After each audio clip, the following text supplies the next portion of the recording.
At this pivotal time in humanity's evolution, we are beginning to remember our organic technology. A technology, when used correctly, can create an experience that the majority of people the world over want to live. It is time to use this technology consciously for our own benefit and healing, and no longer unconsciously for our own demise.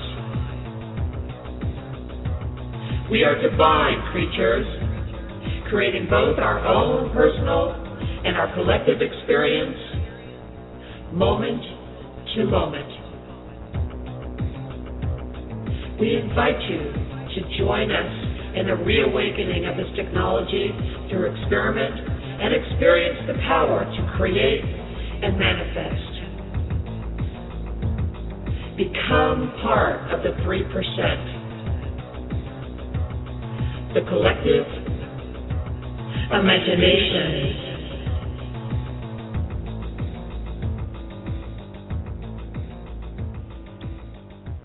Welcome everyone to this week's Collective Imagination show. It is, for me at least, Wednesday the 6th of March. And what a year it's been so far. You know, just listening back to that introduction to the show, and the word that really stood out for me was technology. And I remember when I wrote that intro that I really, at that point in time, I really wanted to, not just for myself, but for all of us, and sometimes we teach what we need to learn, was really grasping the understanding that as energetic beings, we are sources of technology. You know, our bodies are a technology, our energies are technology. And I think, for me, the way we've launched back into this year, the way 2013 has presented itself so far, we are seeing opportunities constantly to really acknowledge and get a handle on this technology. And I think we're going to be touching on a bit of that today. The technology in its various forms and expressions. So before I go any further, we'll bring out the rest of the crew that we have on board today, which is Chris in Melbourne. Hi everybody. Having a really good day here today. Hope you are too. And of course we've got Bob in Pennsylvania. Hello everyone. Welcome to the show. Glad to be here. And we've got Heather currently in Morocco. Good evening, good afternoon, good morning. Absolute love and peace. And we've got American Kabuki lurking in the background who may or may not speak up, but hey, Bill. Good evening, everybody.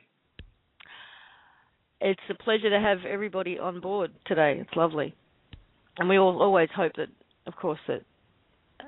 sorry, we've got Brian Kelly also in the queue here. I've got to find him. Where is he? Brian, is that you? Hello, Brian. No? Maybe it's not. Let's try for another one. Brian, is that you? If you can hear me laughing, then this is me. Hello? Oh, yeah, I can hear you laughing. There you go. When you called me out a second ago, I started talking like I was on the air, and I realized I was talking to myself. So it's nice to be here. Hello, everybody. And how are you? Where are you at the moment? I am in what's currently not sunny San Diego, but out in California, holding it down this afternoon, 5 o'clock Pacific time. Okay. That was very DJ of you. Very nice. I'm in a really silly mood, so there might be a lot of laughing tonight. I'm sorry. Ahead of time. Well, I tell you what, moods have been all over the shop, have they not? Oh, to say the least, yes. It's been a little bit of a roller coaster the last 48 hours, but it's all fun. Yeah, as everybody who listens to these shows know, I've been dealing with this cough and some physical stuff going on, but the emotional, wow. Today is what, Wednesday for me, midday, kicked off Sunday night.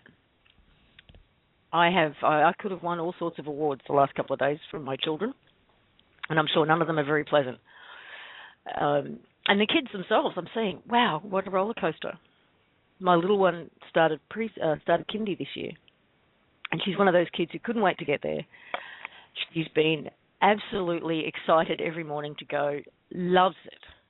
And yet Sunday night, for some reason, had a complete meltdown, was hysterical for 2 hours at the idea of going to school the next day. And consequently didn't go the next day. I couldn't force her to go. She was too upset. And yesterday it was a bit better, but she still got very teary when I actually was handing her over to the teacher. I got teary. The teacher didn't know what to do. And sort of patted me on the back condescendingly and said, it's okay if she doesn't calm down, I'll give you a call. So she's feeling it. I'm seeing moods and clearings and all kinds of stuff going on. So what about you? What about you, Chris? Are you feeling the energy at the moment? Yeah, I'm getting my usual symptoms, which is just my nervous system going nuts, and amplified by lack of sleep, of course.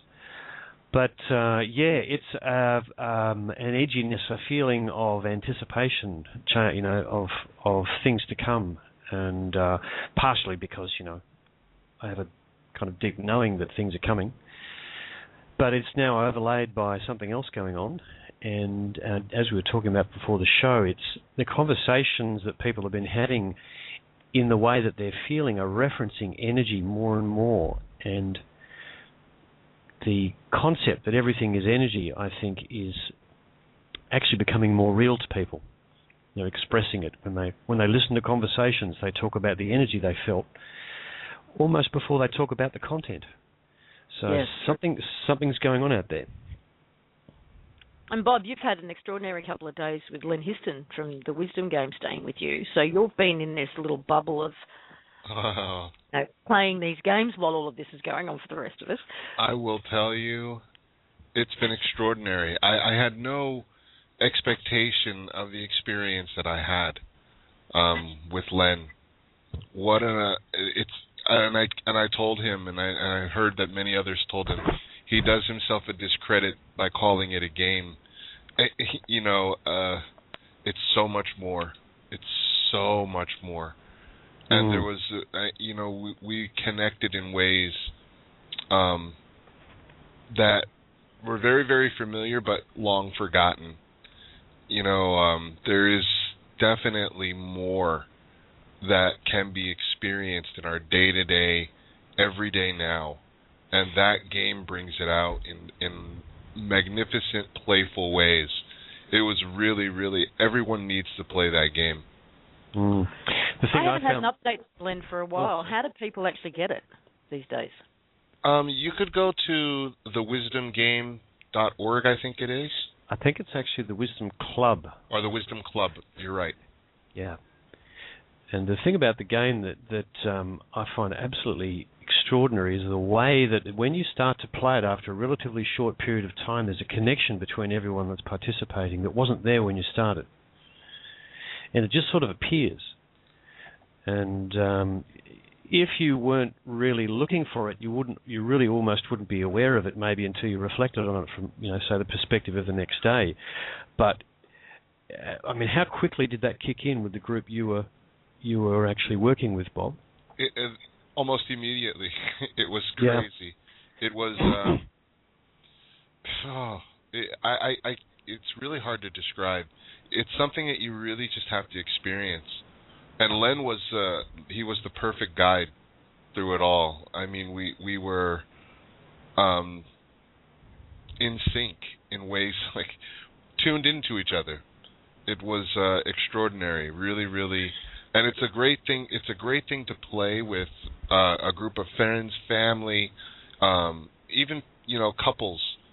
It's a really amazing way to connect with another human being. Yeah, I have a feeling in the end that we'll just drop the word game off the end of it. Just call it wisdom. Yeah.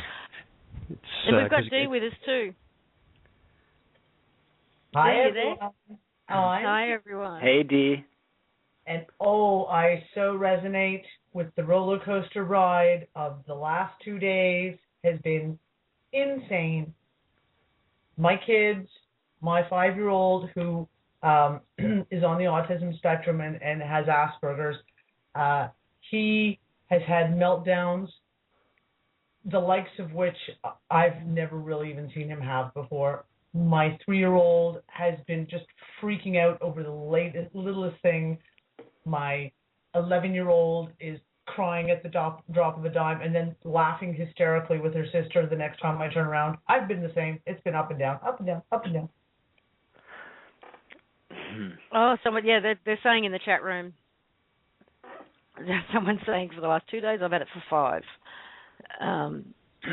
We're not the only ones feeling it. Hey, real quick, the wisdom game, the website that was just given, and somebody just Skyped me and said it didn't work. So I don't know if Bob, you have the ability of. Go ahead. It's .com. It's actually thewisdomclub.com. With two Zs. With two Zs. Yes, Zs. And Heather, what's your experience of the energies, and maybe if you've got any insight into an explanation for them? Why are we all feeling like this? What's your thoughts? Thanks, Lisa. Go on. You had to dump that one on her. I did. Absolutely. Yeah. Well, Chris, don't think you're gonna get out of helping.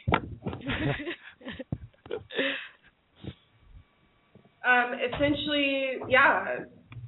Well, gosh, I mean, most of you already know the problems I've been having with technology for 5 or 6 days. So I agree with whoever in your chat room was saying, 5 days, 6 days. For me, it's been about that. My children are very sensitive to that as well. So not only do I have tech issues, but then also assisting them in sort of ferreting out, letting them know, just feel what you're feeling, let it flow through you, and don't hold on to it, honor it, respect it, but then choose whether to do something with it or just let it go. And it's also helped me in consciously doing the same thing and making that choice. So as far as the energies, they're being felt, in my experience at least, across the board. So anything that is in my consciousness is experiencing these heavy shifts in energy. And it goes back to what our discussions were about the absolute grid. There's energy grids throughout Source's universe. And a lot of them have been calibrated at different frequencies. And right now, prior to January 21st, I had someone, AK and GW, asking about the disappearances of some of the gateways. The military was kind of up in arms as well, kind of trying to figure out where did they all go, what happened to the vortexes, what happened to all this. Well, everything was just recalibrated energetic-wise throughout the social universe to absolute current and uniform, universal.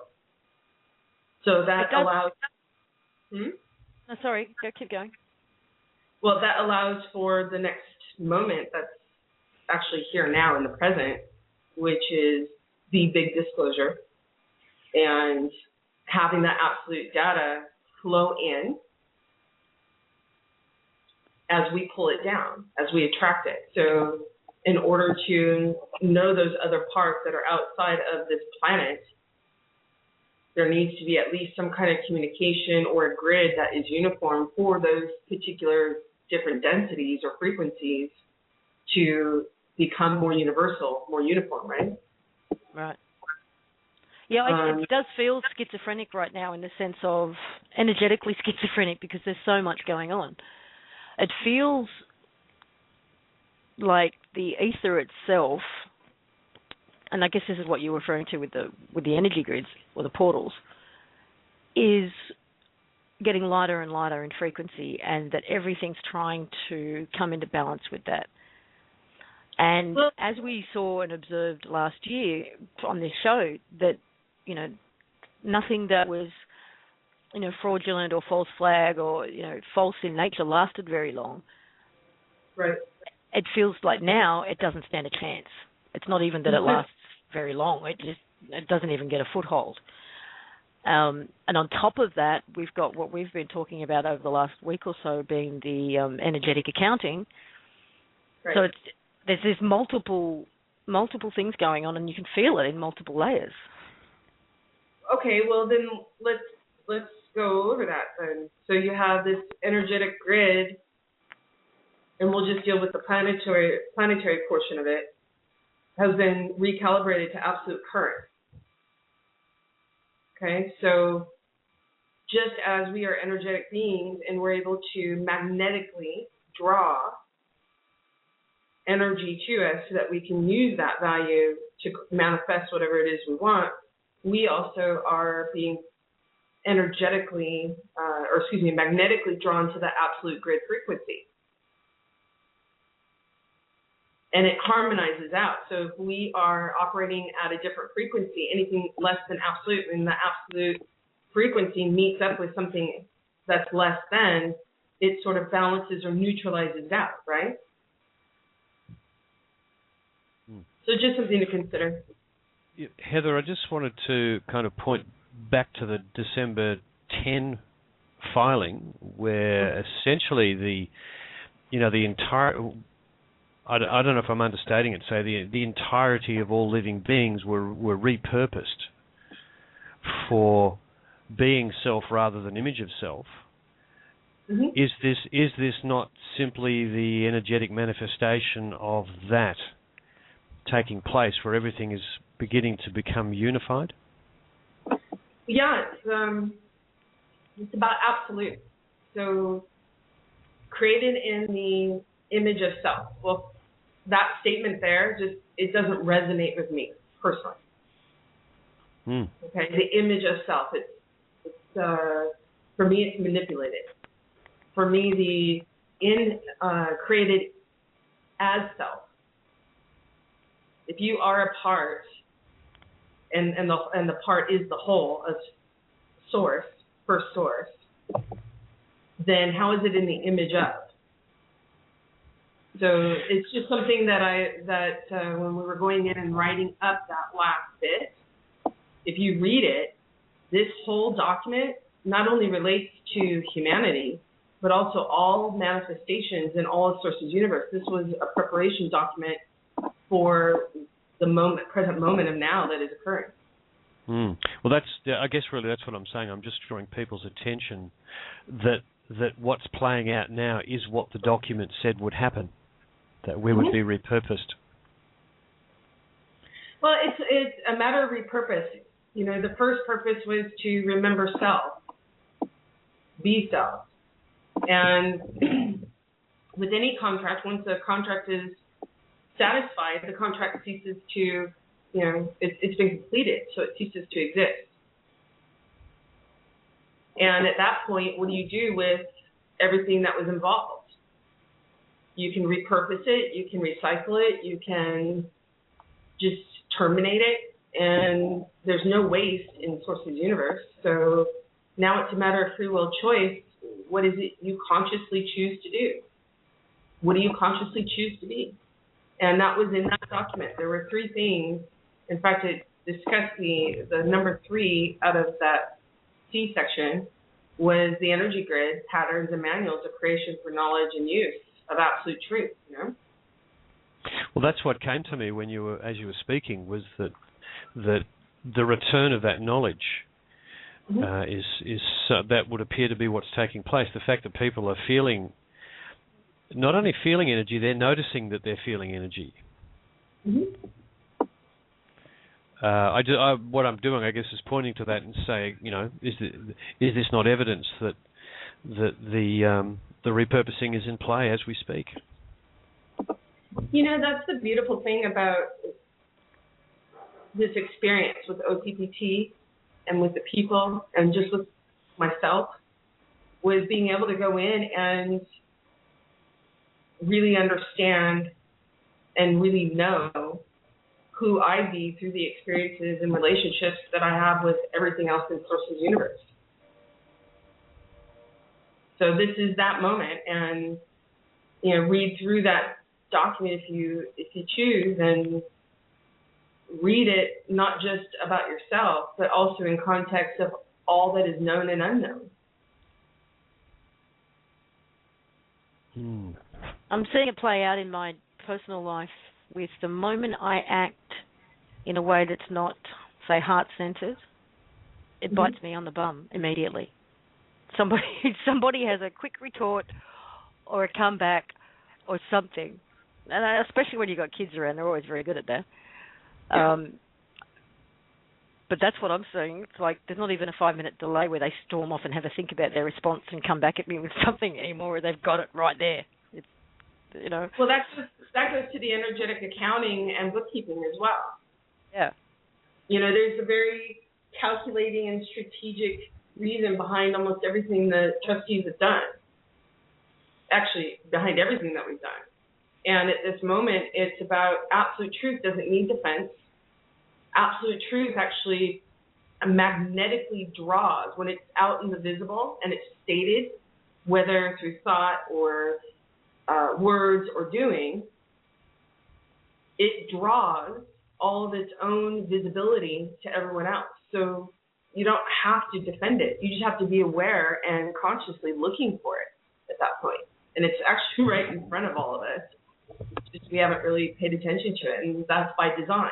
So now that the design has been made visible, such as the corporations operating under the guise of governments or slavery systems, harvesting tools, now that we've at least seen some of that design, now it's a matter of choice. Do we want to be in that, continue with that design, or do we choose to create something else, something new, something different? That's the moment. Sorry, I'm just going to change subjects for a moment because there seems to be some problems with the chat room. People are typing in there that they can't see anybody else's comments. It all looks good at this end. It all looks good when I go to Blog Talk and see it from the same page you guys are seeing it. I'm seeing all of the comments. So I really don't know what's going on there. But I got a message. It says another user has tried to log in using this account. Oh, okay. Wait, hold on. I'm going to try and reconnect.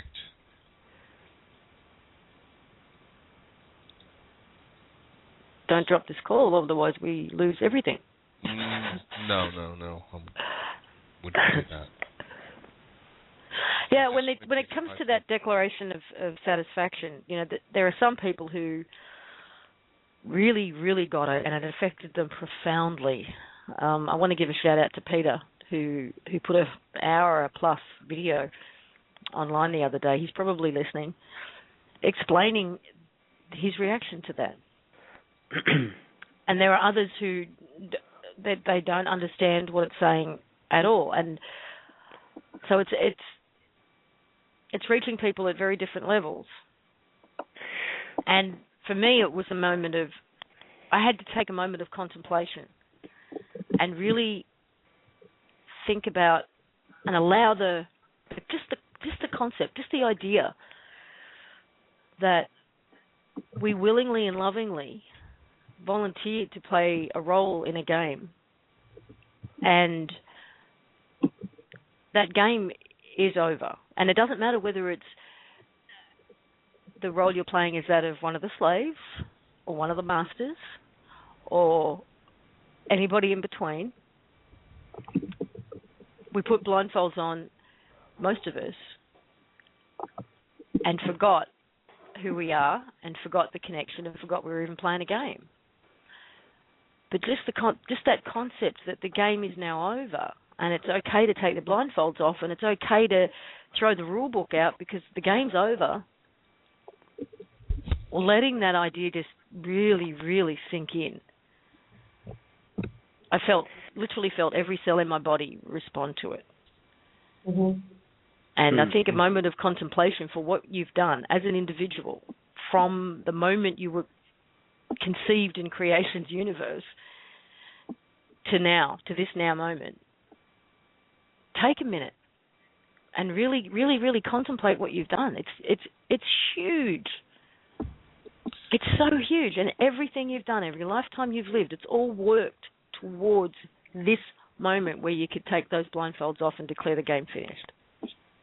How do you feel about that? How do you feel about that? For me, Lisa, it's been such a remarkable journey, and it's been a very, very personal one for me, and as it is for everybody, I'm sure.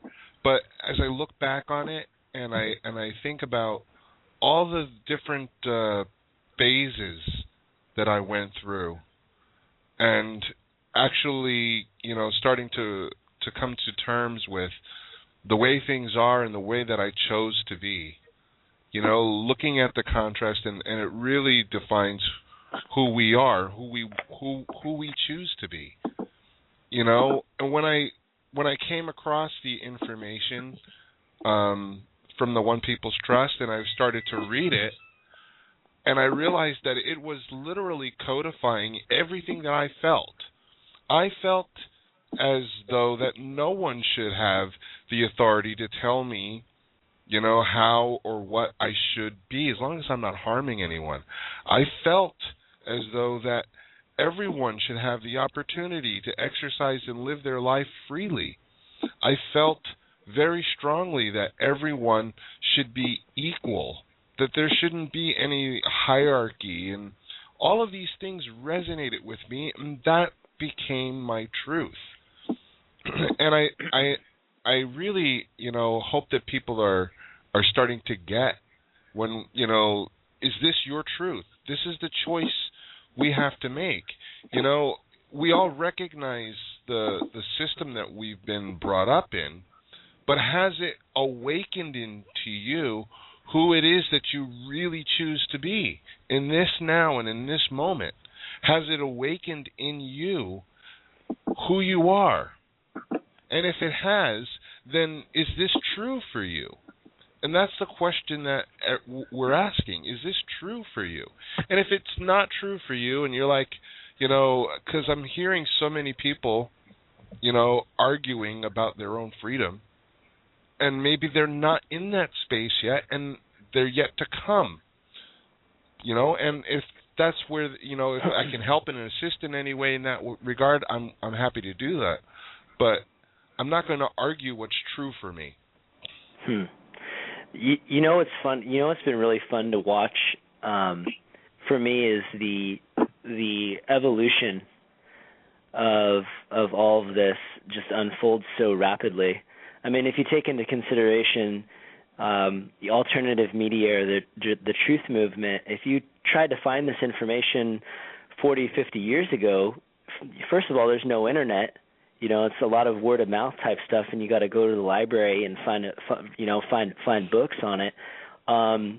So and then where we have been for the last 10 years, the last 2 years, and just the last 2 months since December, that's why I really liked the comment that Max Egan gave to Mel V on the most recent interview they did. He, for all the people that are doubting or skeptical, or listening to what too many other people have told them, and following bad information with regards to the One People's Public Trust, he said, if nothing else, it's been an amazing instrument to raise awareness that things just aren't right, and raise awareness of the fact that those have been in control and power just to tell that story.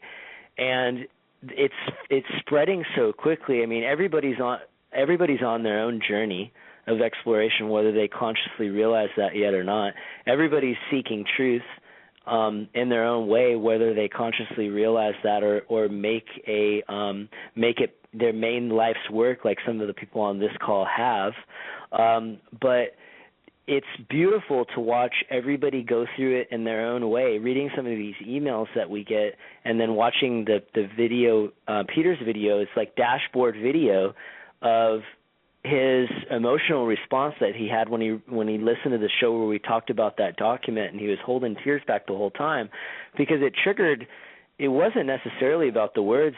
It was about the resonance of what was triggered inside of him once he discovered the information. Really, it was information he already knew, and that was triggered for him in that moment.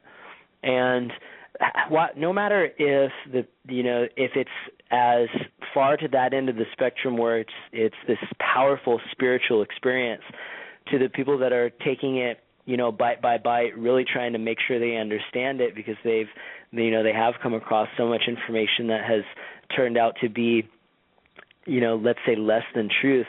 Watching that journey unfold for everybody individually is just a beautiful process. And I've learned for me personally, when we hear these calls with people lashing out or getting really angry, it doesn't bother me as much as it did in the very beginning, because I have no attachment to that person's experience, and whether or not they decide to believe it's real or not has nothing to do with me whatsoever. And sooner or later everybody will come around.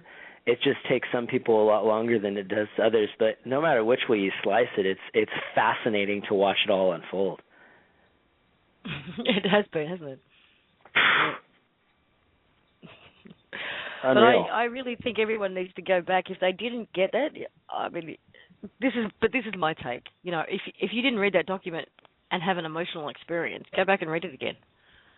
And it is just a document. It is just a piece of paper on one hand.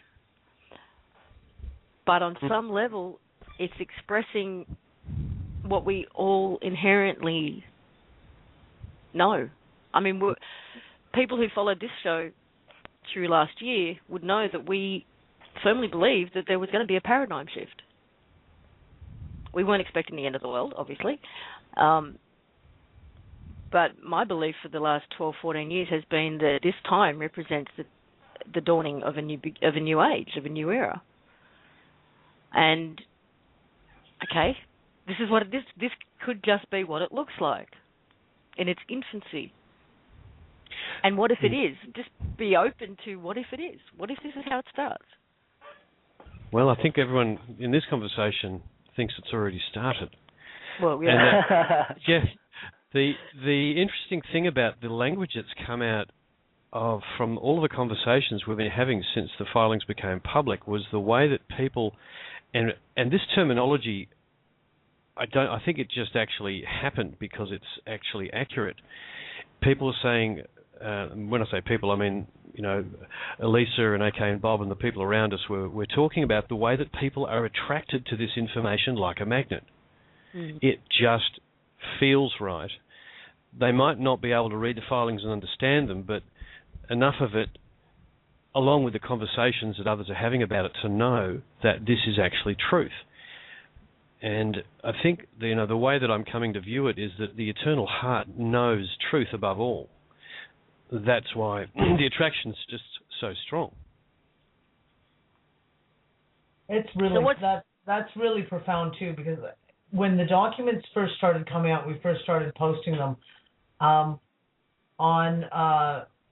RTS, on Shackles. I could see the comments coming in, and you get the one end of it was people who did not get it, not on any level. They couldn't read the language.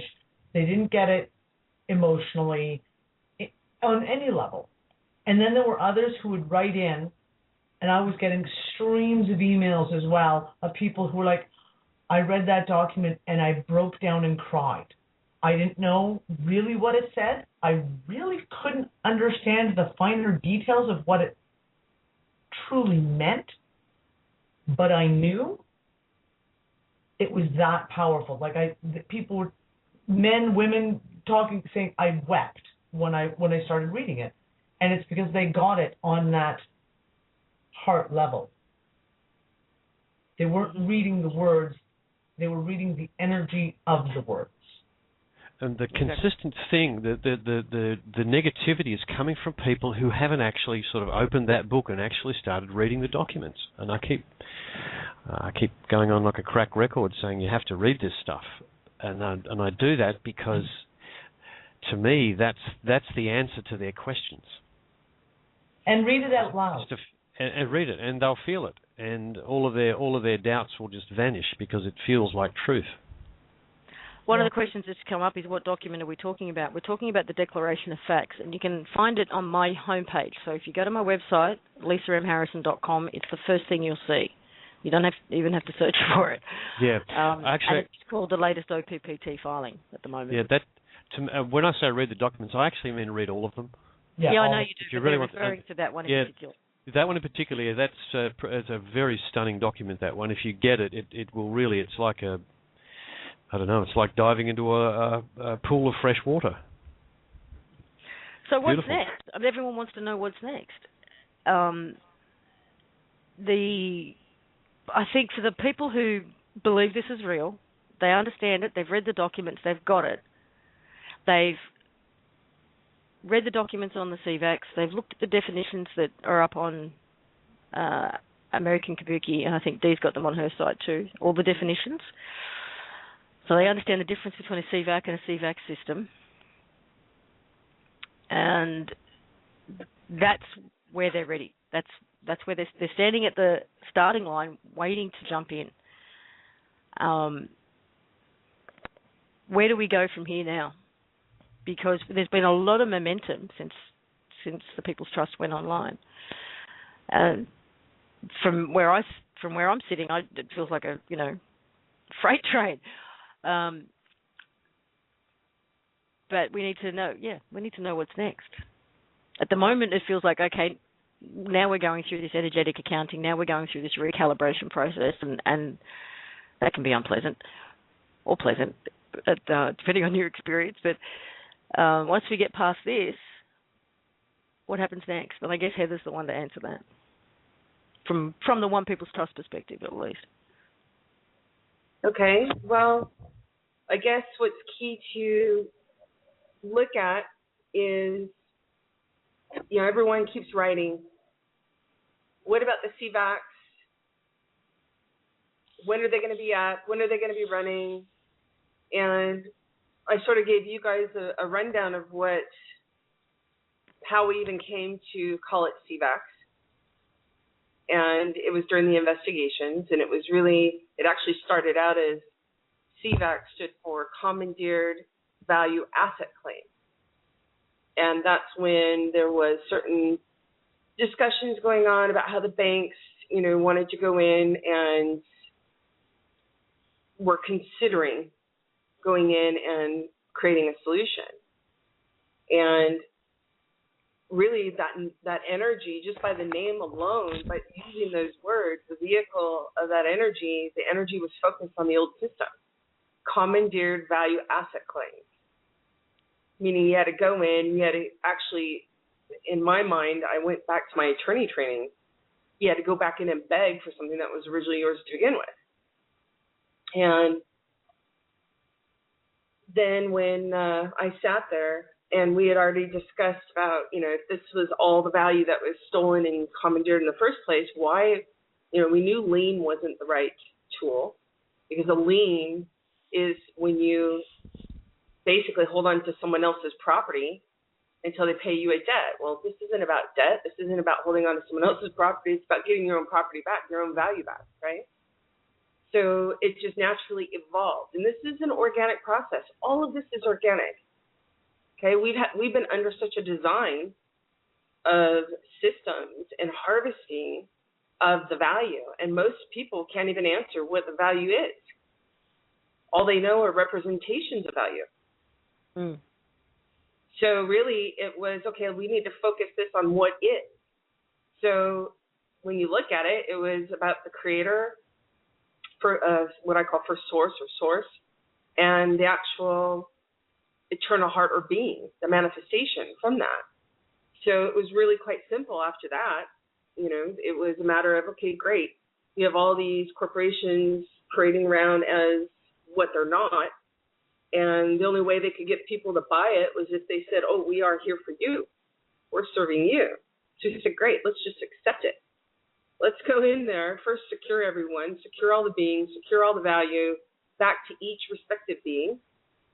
And then let's look at, just like a CEO would look at a corporation that is basically failing and say, okay, let's look and see where you're failing, give them notice, let them try to clean it up, and if they can't, you fire everyone. And if your company is really bad, then you end up closing it, right? Meanwhile, you got to be liable for all the damage. So, I mean, that's essentially the process that we went in and did. So they put themselves in a corner. At that point, it became very clear, creation's value asset centers. Each person is a CVAC. They are creation's value asset center.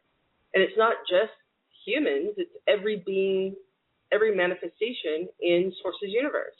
So it was also another preparation for being able to be universal, not just planetary or global, universal. And anytime you we'll go into the energy part of it because that is the value. Representations have changed, as we know through quote-unquote history. Representations of value have changed. And a lot of people... They used sticks for a while, didn't they? Yeah. I mean, everything from deeds. It's whatever the two or more parties agree to as value. Or, excuse me, as the representation of value. Hmm. So I understand right now, look, we just came out of something horrendous in one aspect. In another aspect, it was such a contrast that we were able to recognize and resonate with freedom. And I know that in some of the Skype rooms, people are arguing about how they wanted to stay in slavery and who gave us the right to take them out of slavery. I mean, essentially is what they're arguing. That's fine. You know? I mean, it's however they're seeing it from their perspective. It just gives us notice of where that being is in their state of being. So everyone's got a journey. So at this point, CVACs are up and running. What I would ask is that everyone go back in, read the CVAC, and understand what that tool was at the moment it was created. Understanding the dimension of the actual issue, what we were coming out of, and we had absolute data as to how the intensity and scope and depth and dimension of the powers that were and the slavery systems, all the way up to heaven, okay? I mean, if you want to speak in those terms. So it was a matter of dealing with it all, but at the same time making it so that people could recognize it no matter what state of consciousness they were in, inclusive of unconscious. So the way it was constructed was in such a manner, this CVAC, so those people that were coming out of being told what to do and they didn't feel comfortable in taking responsibility of just deciding and choosing what to do and how to be, they could recognize freedom.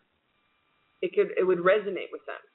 They know the government, quote unquote, or the corporations weren't serving them. It's in the record. It's in the public every day.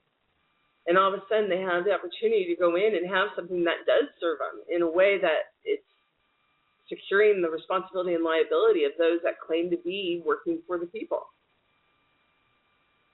So that CVAC document, it's a tool. It's to reach everyone in whatever state of consciousness or unconsciousness that they were in, and people have accelerated.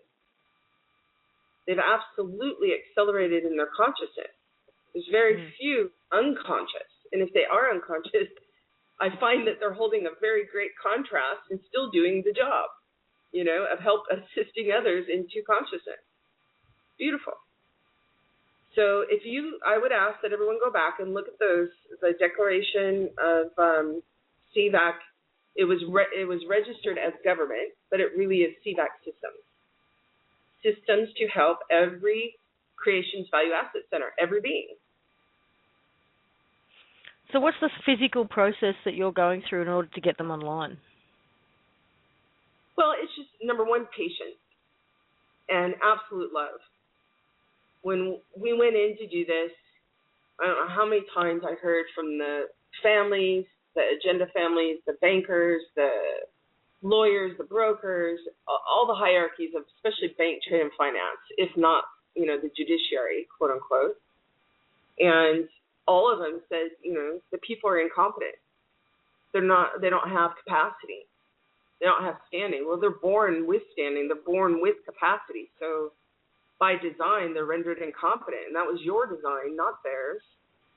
And they kept saying, well, you know, you give them $1,000, and if you check with them tomorrow, they're actually in debt an extra $1,000. I was like, well, maybe along, you know, even 6 months ago, a year ago, at the time we were having this conversation, maybe that was the case. But a lot has happened since then. You guys really kind of messed up because you took all the distractions away from them. At this point, the people have nothing to lose. And they've actually had to reconnect with relationships, the actual face-to-face, because they need help. And people are moved to help others with whatever they can. And to kind of... They should have kept us fat and comfortable. If they had kept us fat and comfortable, we wouldn't be having these conversations. Yep. So, and they're kind of kicking themselves, too, because they absolutely thought that they would be able to destroy enough people, terminate them, so they didn't exist anymore, so that none of this would be an issue. And luckily, not even luckily, by design of an eternal nature, that was never in the cards. So here we are having this conversation, and basically it was, you know, if you want me to not do something, then don't tell me not to. You know, because if you tell me not to, or that I can't do something, that's going to absolutely drive me to go and prove it wrong. And especially in regards to this, I mean, saying that people are incompetent, especially when it's by their own, by the design of the powers that were, that was, you know, I relied a lot on the ego and the greed. And so did Caleb and Randall, and we just looked at what resonated. We investigated and investigated. We discussed it, and really it started out with all of us on our journey to be as we chose. And when we came together and we saw we had the data, the contacts, the access, if we went in and just preserved it for ourselves and got our own value back and not shared that with anyone else, I mean, all their value was stolen too. So would we be stealing from the people if we kept that knowledge and that access and those contacts to ourselves? Then again, there's a fine balance, because if people by design don't know that stuff, there's a lot of data out there that is really hard to swallow, really hard to take. Because what I realized was it was my own ego, my own guilt of not being aware that I had to get over first. Once I got over that, then it was easy to make the decisions. Yeah, I'm going to go in and help others. And Caleb and Randall and other people involved in this whole OPPT process, you know, typically resonate with that same kind of self-audit, let's just say. Well, we put the question out yesterday on the radio, you know, once you have access to value, your true value in you know, the way it's coming, what will you do? What will you do with it? That's the next step, Lisa. We need to, at this point, the next step that is happening this week is shifting everyone's focus from, okay, when we have the value, when will the value arrive, when will we have access, when will we have this or that? This week, it's, okay, we've got access. And OPPT understands, the trustees understand the full scope of what, number one, what value really is. But we also understand all of the design that got people into this representation mode. So we need to have something that is geared, and that's why we've been very prudent and not just launching a repeat or a substitute, but something that is a tool that allows for that transition, but you don't have to throw it all away and then put the real value system in there, you know? So that's the step this week. Okay, you've got the value, now go and do. What are you going to do? People need to start saying, okay, this is what I'm going to do, and actually have the tools to be able to do it. Can you explain what that's going to look like? Because that's what's elusive to people, and they want real 3D answers to what does this look like? Does it look like coins in my pocket? Does it look like a card attached to a digital account? They want to know what it looks like. What is it going to feel like, and how usable is it going to be in terms of just living from day to day? Before we even go to the beautiful things I may want to do for the community.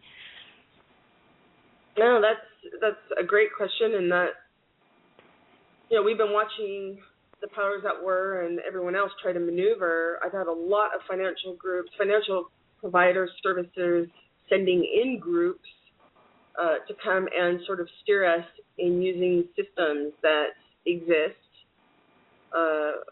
except for there's all these back doors and there's always someone behind this particular method or that manner. So really it's a matter of having a very transparent system.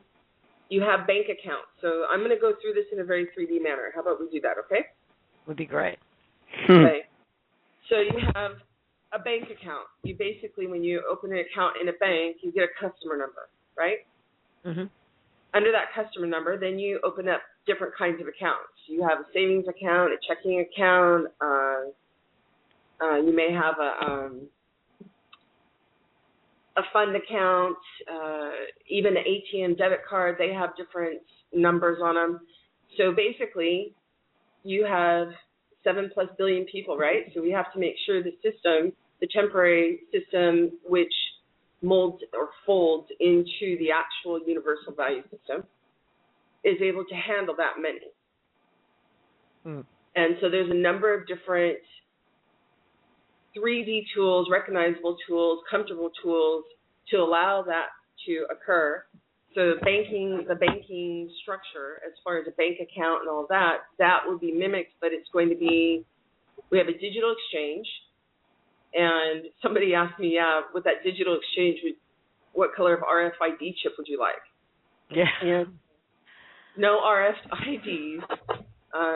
It is you. And we have these things we call them in-house passports, but they're not passports. It's just like a USB drive, thumb drive, but it's able to hold massive amounts of data, and it's your own BIOS. So you're the one that controls it all.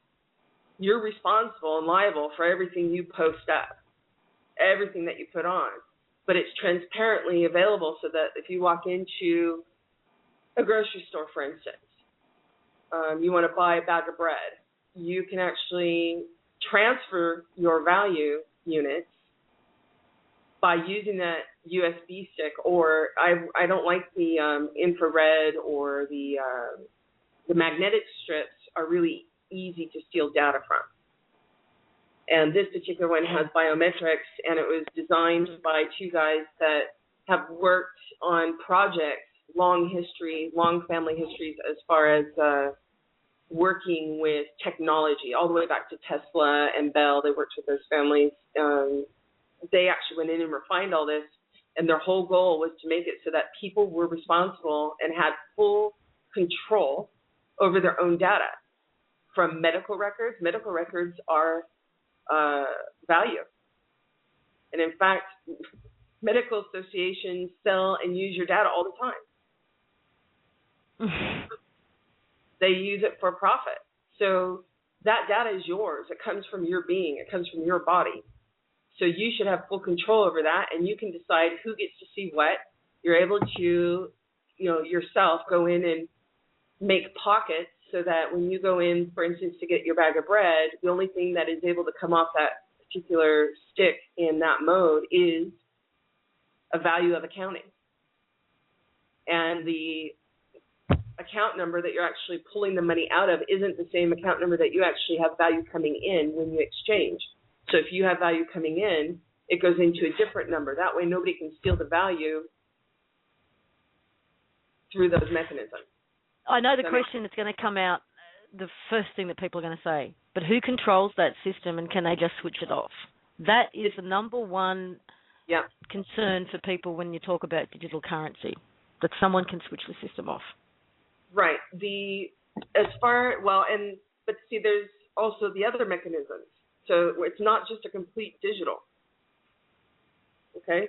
You also have, if you are the value asset center, essentially you're a treasury, you're a bank. And in fact, throughout history, the only banks that can't be shut down are the ones where it's just one person. They actually open up their own bank. The only problem is when they went in to go in and issue bonds, commercial paper, the protections weren't in place for them to be able to do that safely. So essentially your value, you can even issue, you know how you order or you can print off your own checks for banks? Well, it's the same thing, is it not? It's just people want to know that you have the value there to pay that check. So you can use any kind of form of method or tool for the representation that you want as far as transferring and all that. You can use digital, you can use paper. You can also use, essentially a check is really just a bill. So you end up giving a bill in the sense of a commercial bill, commercial payment. So you can transfer it any way you like. As far as the commercial, digital, everyone's worried about cutting it off. First off, any system that goes up, it has to belong to the people equally, right?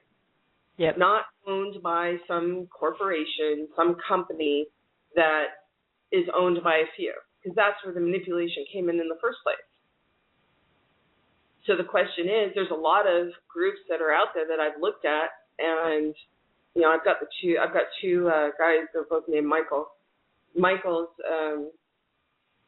created these particular tools, and then we have Caleb. Caleb's, a code writer. He has his own successful company, and he does a lot of that stuff because I'm not a wizard. I call them wizards. He's a techie, and then there's a lot of checks and balances as well. So I want to make sure that this is owned by the people. It can't be taken down. That was one reason why the Public Trust website, it's on a server which Caleb built and put together, and he owns that. Mm-hmm. He's the protector of that. And just in case there was ever an issue,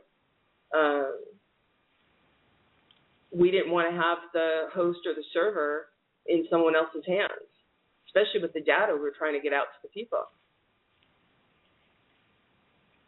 So I hope that explains at least the goal of where this was all going. Has to all be owned. The systems have to be owned by the people equally. So that's number one. Number two, it needs to also be on a server that is in, right now the only place that they aren't attacking is oppt.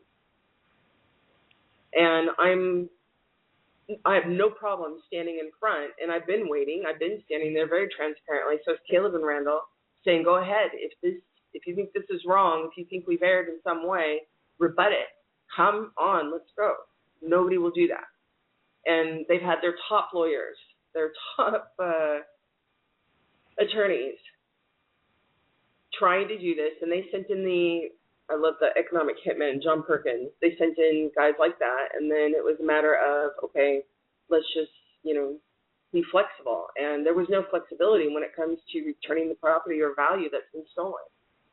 So there's going to be 3D tools, and they will mirror, essentially, tools that everyone's used to. Whether it's magnetic cards, you can use those, but we have these passports as well, the thumb drives, so that people can actually transfer. They can stick their thumb drive or the data on their phone if they want. I don't personally like the phones because those are easy to hack in as well, steal data off of. Just depends on what kind of protections you have on your phone and what kind of phone you have. So that I leave to Caleb as far as vetting all that and discussing it with the guys. He works a lot with the guys that are the best of the best and in the wizard world. And they actually are the ones that teach certain agencies and whatnot how to hack and crack and how to protect. And they're the guys that would help and assist. But all of the securities and programs have to be owned by the people. As far as managing them, for right now, management would need to be transparent, period. has to be transparent. And any moves need to be transparent. So that's what all the financial service providers have been approaching about was, we want to be the manager. First, we want to provide you the services. No. Then it was a matter of, we want to manage. Well, okay, but it's got to be transparent. Oh, well, people crack into the systems. They'll hack into the systems. Anonymous. You've seen what Anonymous does. Well, that's what's lovely about Caleb and his friends. Those are the guys that outshine all that. So, as far as protecting, as long as it's transparent, I find transparency is the best protection. And there's no reason not for it not to be transparent if you've got nothing to hide. Well, state security, national security, from what? Because all of the intelligence agencies have everything on every other intelligence agency. It's all one family. Mm-hmm. So who are they hiding it from? Who are they being not transparent with? Well, I find it interesting that all of these big companies that have massive transactional systems filled with back doors for their purposes are complaining that we might hack into their system. I think their system was never built to be anything but hackable by them. It's like Microsoft putting out software and they've already got all these patches ready to go, and then they have the other division that makes the viruses so that people need the patches. I mean, it's just, look, this isn't a money profit thing. This is about returning the value, period. So make it transparent. At this point, everything needs to be transparent. Use tools that mirror that people can be familiar with, whether it's a magnetic access card that they can use, like debit, credit type thing, but it's not a debit or credit because it's their own value that was theirs to begin with and stolen. So give them their electronic access cards, give them checks. Whatever tools that people resonate with, that's what they should be using. And they have full authority to issue them because the value is coming from them. I see, to me, it seems like it's just a really little stepping stone to getting rid of the representation altogether. I mean, let's see, okay, I'm going in about three places at once. One of the questions or concerns people have is when this amount of $10 billion comes up, the image that they've got in their mind is imagining that everybody on the planet suddenly won First Division Lotto on the same day. So everyone acts like a typical lottery winner and doesn't go to work the next day. And there'll be nowhere to go and nowhere to spend your money and you won't be able to get anything because nobody's gone to work and everything starts to fall to pieces. I don't see it happening that way at all because what we're not taking into consideration is the awareness that this isn't a lottery win overnight. This is the foundations of a new way of being and living. Mm-hmm. And people who are in a profession right now where they know that they are providing a necessary good or service to their community, I think are going to go to work. They're going to continue. They may not slog their guts out for 10 hours a day, 6 days a week. They might find people in their local community who are also willing to spend a couple of hours contributing in order to keep that good or that service available to the community.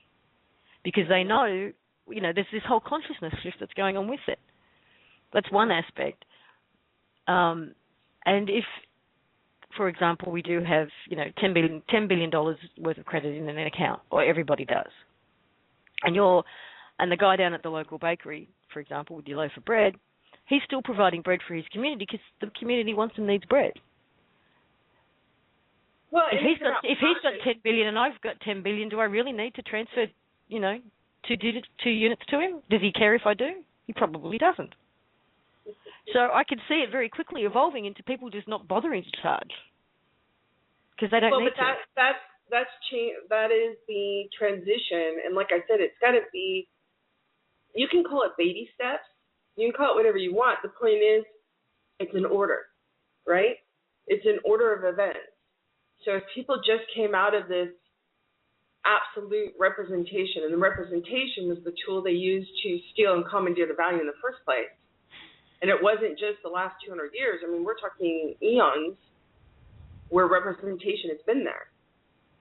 So at this point, they're coming from a representation. They may need that transitionary tool, but then there's going to be others that say, hey, you know, I'm really good at this, you're really good at that.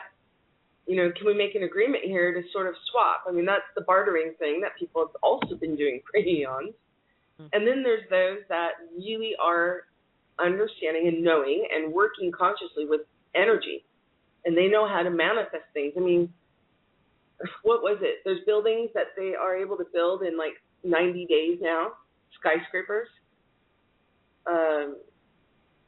They did it in 90 days. Now they're claiming they're going to do it in 30 days. So, and we're talking like the Meet the Robinsons kind of a thing, where they put a little box down on the ground and a skyscraper pops up.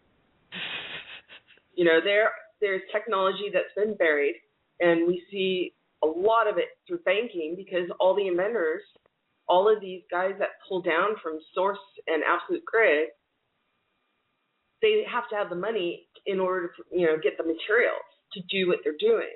So they're really brilliant in pulling this part down, but at the same time, they don't understand or know how the energy works the same way in order to manifest the parts and machinery that they need.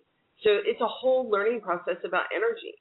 So let's just use the tool, whatever tools are required, and the people will determine for themselves what resonates with them, what tool they require in order to learn about energy, meanwhile still engaging in, you can call it commerce, I'll just call it exchange, value for value. I mean, that's really what it's about. So there's a transition, but if you make that transition in such a way that it just naturally unfolds organically into that natural, the absolute value system, all the better. Yeah, I just wanted to make a comment here, because it's one of the things that's helped me to understand where you're coming from with that we are the value, is some documents you sent to us the other day to read, which covered many things, but one of the things, it was a legal action that you were experimenting with to, you know, test the system.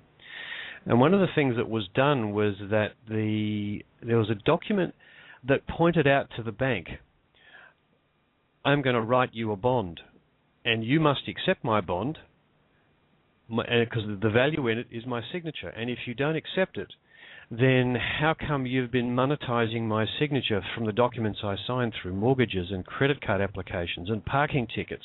Everything I've ever put my signature on, you've acknowledged has value. Are you going to acknowledge this bond? And what could they do? Because if they don't, then their whole system is meaningless. So for the folks out there that are thinking, how can I write out a check and sign it, and how can it have value? It always did. They just didn't tell you. Well, and that's when they started to kind of cripple their own system. You know, essentially the way that the guys who knew what to do would do it was they would write out a promissory note. They would secure the promissory note on the UCC. Then they'd walk in with the promissory note and the UCC, and they would just assign that over to the bank. The bank would then exchange value for value, and they would normally discount it. So if you write a promissory note for $2 million, they would give you $1.6 million, and they keep $400,000 for themselves. Well, the powers that were just started, you know, I'm wondering if there's even any sanity left in them, because they started to starve everybody out and to put them in such a desperate mode that all they could do was make things so obvious that the people would naturally come to that point where they would make a choice. So that's how they actually would do it. And the guys that knew how to do it would go in and get their exchange value. And then they go in and they would use it. Well, it got to the point where in 2010, I was getting a lot of complaints from within the banking, trade, and finance industry that the banks weren't doing it. And they were going, what's happening? And that's when it became an issue of whether the banks were solvent or insolvent, and they've been insolvent the whole time. You know, they just suck money out. It's sort of like the oil industry. They took 95% of the value out of all the economic systems and only put like 5% back in. You know, of course. You take more out than you put back in, and you don't have abundance, do you? You have a shortage in supply and demand on one side of the coin. So can we shift gears a little? Signature is it? Mm-hmm. I just wanted to shift gears a little. And we've got quite a few people with their hand up wanting to come in with questions. But one of the things that we've talked about is the divines and the immortals a couple of times on these shows. And with this, I wanted to ask you a question.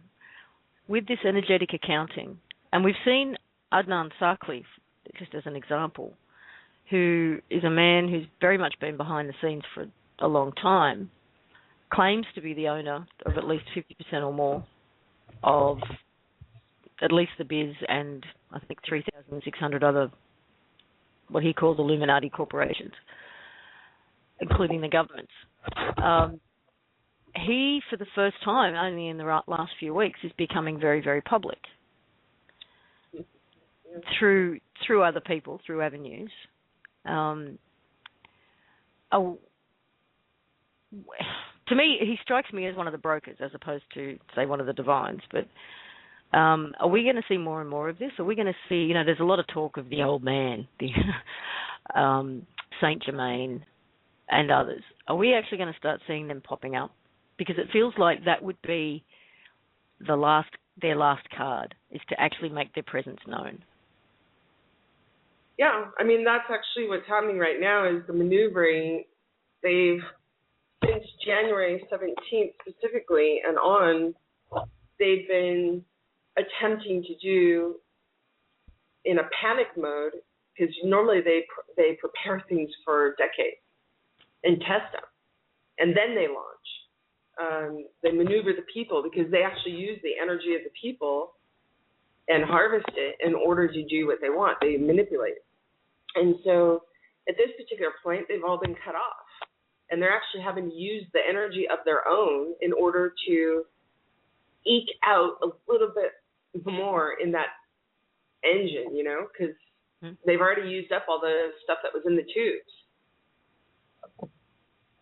So with the divines, or the divine wannabes, really, these guys are just phenomenal. You have Adnan, who I had a 3-hour plus conversation with him. I didn't realize it was that long until after. And then, of course, he works with someone very closely in order to disperse information. And he's become very visible by his own free will choice, but more of a choice of, you know, desperation, because I'm getting direct information from him on this side. And after he was done calling us all names, then all of a sudden he wanted to talk, and it was actually, you know, it was a pleasant enough talk, but it was basically, I own this, I've done this, because of me, this and this and this. And, you know, he went in and talked about oppt. I'm worried about 3 people being in charge. And I was like, well, weren't you just saying, first off, we're not 3 people in charge. We're just there to make sure the people have the opportunity to be in charge of themselves. But if you're 3 people concerned, well, what about you running everything for everybody without telling anyone? Using their value to open up Sino in China, supposedly, or owning the Seven Sisters, you know, OPEC. And it didn't resonate. And then on the other side, I have information coming over from different contacts saying Adnan's calling, you know, Saint Germain basically is sitting there saying Adnan called me and wanted me to buy up all bad assets in BIS, because it's all debt now. They owe the debt over to the people of the planet. And then you have Jerry Berman and all those guys supposedly going in with Saint Germain's foundation, and they don't have the actual signatories okay. And, you know, Jerry Berman's NSA supposedly, and thinks he's one of the seven archangels. So what I'm saying is that people are really becoming more visible at the highest structure of the powers that were, because they have to. They can't. Their very survival is on the line, and they can't trust the frontmen they normally use. They can't even trust the frontmen of the frontmen anymore. So now it's getting back down to prime, and for their survival, they're coming out and being much more visible, more vocal, and you're able to ferret out. You're able to resonate or not resonate with the information in the data. You're recognizing it much quicker now. Does that answer your question? Yeah, it does. Yeah, it does. Okay, do you want to take some calls? Are we up for that? Because we've got quite a few people. So I will start with area code 612. Hello, this is Donna. Donna. Hi, Heather. Hi. Hi, everyone. Just want to say thank you, and everything resonates with me since I first heard Brian's interview with Heather, and I'm just so grateful, and it's just hard to express it. It's just so wonderful. And I just have a question. Heather had mentioned just a little bit ago, and that was my question, is how much more energy is in the tube for these imposters to work on before we can actually take over? So I guess with that, I'll say thank you and end that for tonight. Okay. Donna, there's nothing left in the tube. And in fact, this week, everything switches over. So there's nothing left in the tube. And right now, you guys, the people being and doing, has magnetically drawn the energy for us to use and manifest. And the only thing they can hope to do is manipulate and bully or deceive or fear everybody into pulling that energy down in a way that benefits and manifests for their interests and not the people. So just be very aware and very conscious. If you guys do that part, then we can finish up making sure that everyone has access to their value in a way that resonates with them. And I expect all that to finish up this week. What does that mean, getting, accessing the energy that you've brought down? And I have this image that everybody on the planet right now is magnetically drawing energy from source to the planet and to them. Yep. And that we've created this whole new bubble around the planet, or at least strengthened one that may have already been there. But how do we physically draw it into ourselves for ourselves? Chris, you want to take that or help me with that?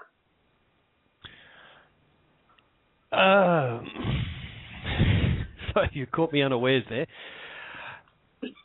The being and the doing is what's generating this energy, and it's coming from source because we've been recalibrated back to source at eternal heart level. It's really as simple as that. The drawing of energy down to us, I think the simplest way to express it is that if we simply have an intent that this week is the week where we the humans will begin to get true access to our value. If that's our intent, then the trustees and anyone who's working with them will have all of the energy they need to fulfill their task. I think that's what we can do. It's like this. Am I muted? No, you're good. No, we can hear you. Everybody's been feeling the energy. Everybody's been feeling it. It's been affecting you physically. It's been affecting you emotionally. You've been drawing down energy, and it's a new source of energy. It's a new type of energy. And this is the whole calibration. We're getting used to it, but we're still drawing it down. We're still bringing all of this energy in, and this energy is going to manifest into whatever it is that you decide. What do you want? Okay, as a physical representation of that energy, how do you want to manifest that energy and use it in the real world? But it all starts with energy, and that's what we've been feeling. That's what we've been talking about. It's what we've been discussing. Now, what are we going to do with it? The choices that we make are going to be honored. So long as you're not harming or infringing upon the rights and will of another, those will be honored. So what do you want to do? And those choices that you make will be honored. But one of the things, all of the data that we have. Keep in mind all of the information that we've gone through up to this point. Understand, our relationship with the earth, with the planet, with the Creator, even with each other and the divines and the immortals. Keep all of those things in mind as you make your choices. One of the things we did in the show yesterday, sorry to interrupt, Heather, I just want to put a final thing on Bob's thought. One of the things we did yesterday was we pointed the audience at what they want to do with what's coming. And the amount of energy that released was just extraordinary. When I say we need to have the intent that this is the week that will become possible, that it will become real. And can you imagine just that the burst of energy that would manifest into reality through the intention, following through on that intention, that this, if we just know that this is the week it's going to happen, and that next week, what we intended from the shows yesterday to put all those incredible projects in place this week we intend it, next week it begins. Very nice. Did you want to say something else, Heather, before we move on to the next question? Oh, I just wanted to say that I had asked everyone to look at that CVAC document as well as the offer to contract for the branches. And if you read CVAC, knowing that it means you, me, and everyone else, CVAC, make it very personable. All of a sudden, you'll see exactly how this is going to unfold. So you're drawing that energy magnetically, and some draw it magnetically more than others, only because they consciously are focused on it. They consciously know how to draw it. Let it flow through you. Someone asked me what I was going to do when I had my CVAC, up and running. I was like, well, I'm already doing it. I'm investing my energy, the value in me and all of you, and in creating something different, something better, and the highest good of all, So the more that you can let it flow through you and invest it, don't hold on to it, you actually, if you stop the flow, nothing's going to come behind it, or it'll trickle in. If you want abundance and it for unlimited abundance and just have it keep coming and coming and coming, let it flow through. So it's time to go ahead and let's just start a different chapter. Let's start a different focus. And the focus is, here's the access, so we'll get the tools. The 194, sorry, it was not 193, it's 194 systems for the CVACs will be up and running by the end of this week.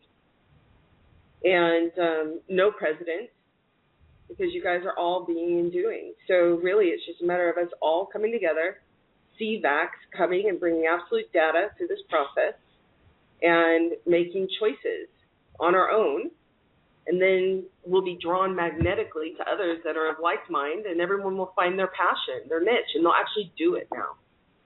So that's what I wanted to say. I have no doubts that they will. Okay, we've got caller with area code 253. Hi, that would be me. That would be you? This is Loie. Hi, Mom. Oh, hey, Hi, Loie. honey. How are you? I wanted to share an experience of energy, and we all have what Heather was talking about, a magnetic field around each of us, not only on the earth and animals and all that stuff. And the magnetic field that is around us, like mine is damaged a little bit because of health-wise, but Source told me how to clear it up. He said to go in, because it's like little dings. Like you get little dings in these grids, and all you do is have the energy flow through the grids and round them out, and then everything will start flowing naturally and come back into harmony.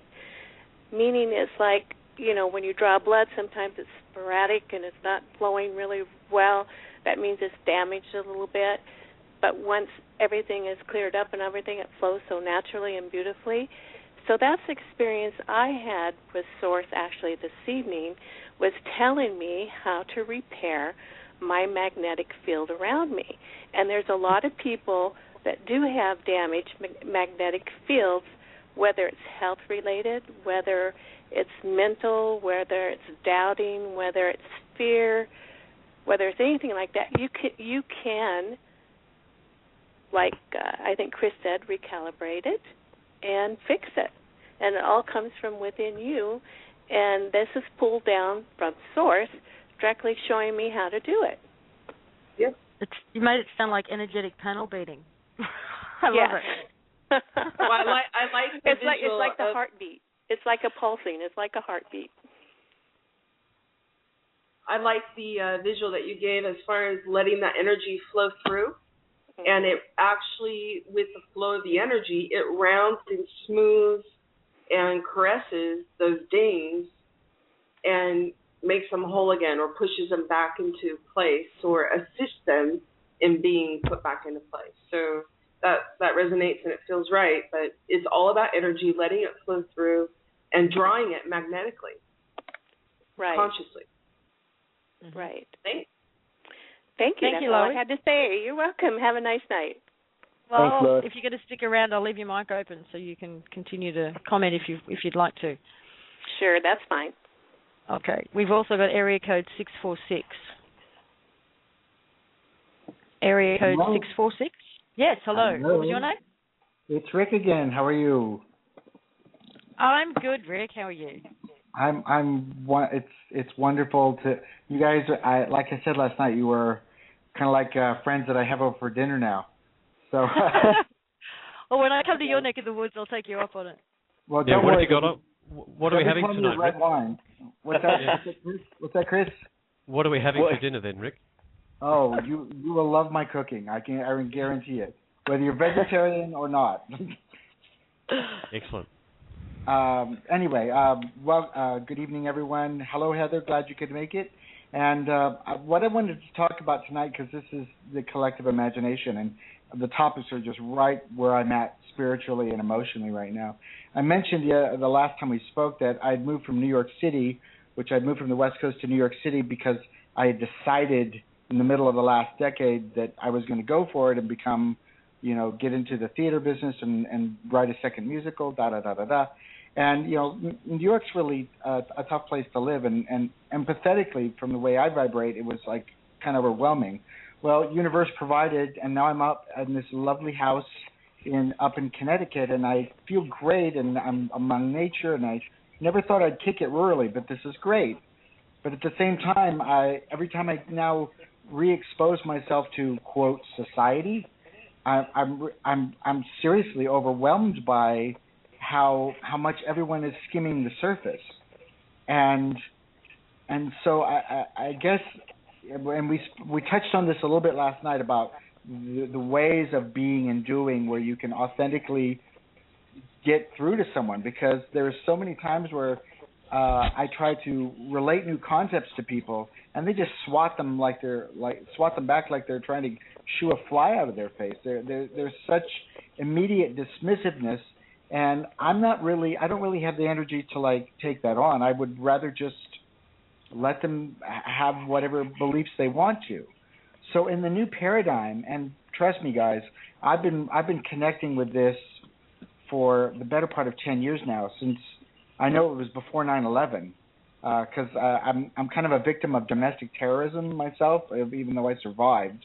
But it was before 9/11, and so I've always had a different take on it because of this confrontation with people just destroying and committing violence for no reason.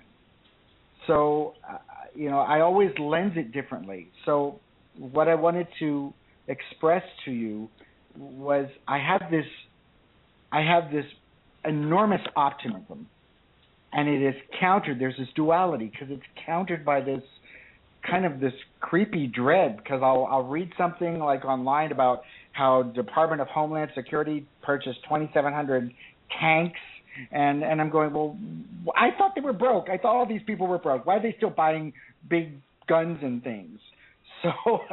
So it doesn't frighten me, but it gives me pause, because I'm wondering what percentage of the people on the planet are just going to say, oh, we're done with that old thing? Oh, okay, great. Let's all just, join hands and sing Kumbaya, which would be great. I'd love that. Well, Rick?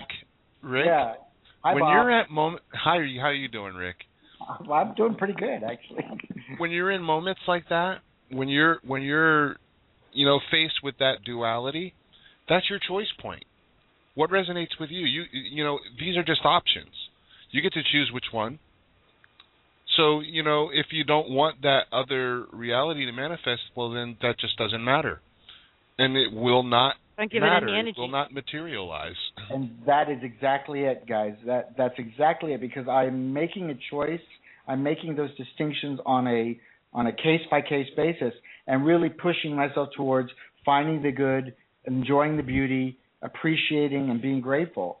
And then I go out there, and all these people that are just caught in the drift of all this stuff that's just vexing them. And how are we ever going to lead them to this wonderful, blessed place of trust and abiding? Because everybody, like, even in the questions that Heather's been fielding, or that people have been asking in the chat room, it's like, well, how can we trust these people, or how can we do that, or how somebody's going to rip off our thumb drive, or whatever like that.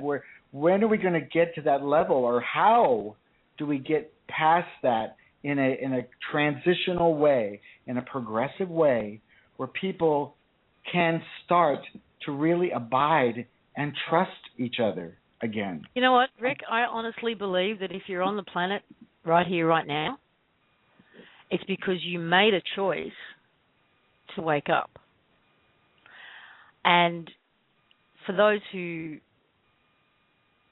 have made the choice not to, they are leaving the planet in record numbers. So if you're still here, there's a good chance you, at some point, made the choice to wake up, and there is a trigger within you that is already set. It's a preset trigger that you put in there. Mm-hmm. We've talked about this on this show before. I mean, for some people it was 9/11. For other people, it's losing their home to a foreclosure. There's whatever that trigger is, and for some it won't switch on. Perhaps until the very last moment. It'll look like they're moving into this new paradigm, kicking and screaming. Mm-hmm. But it will switch on. That's my belief. So it's not an if; it's just a matter of when at this point. The when. Yeah, that's it. That's all there is to it. Yeah, the thing that I factor into my thinking about how the transformation will take place, I always factor in the big D disclosure, because the difference between yourself and the people that you run into, and I know the reaction. You run into these people, you just bounce off them because they've got this belief set that's just completely based in whatever else has been going on by virtue of the controllers. That is that massive dose of absolute data, be it in one big chunk or smaller chunks, is going to be the trigger point for most of the people, the way that Lisa just referred to.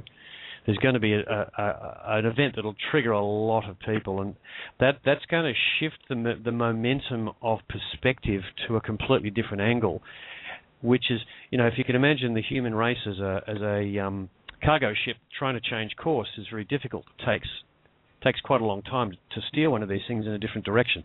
Well, that's the situation we're in. But you get a tugboat that gives us a really good wrench off to one side, and that's big D disclosure, and you'll get the sort of massive perspective shift begin to happen. I mean, it won't be instant, but it'll actually kick off at that point.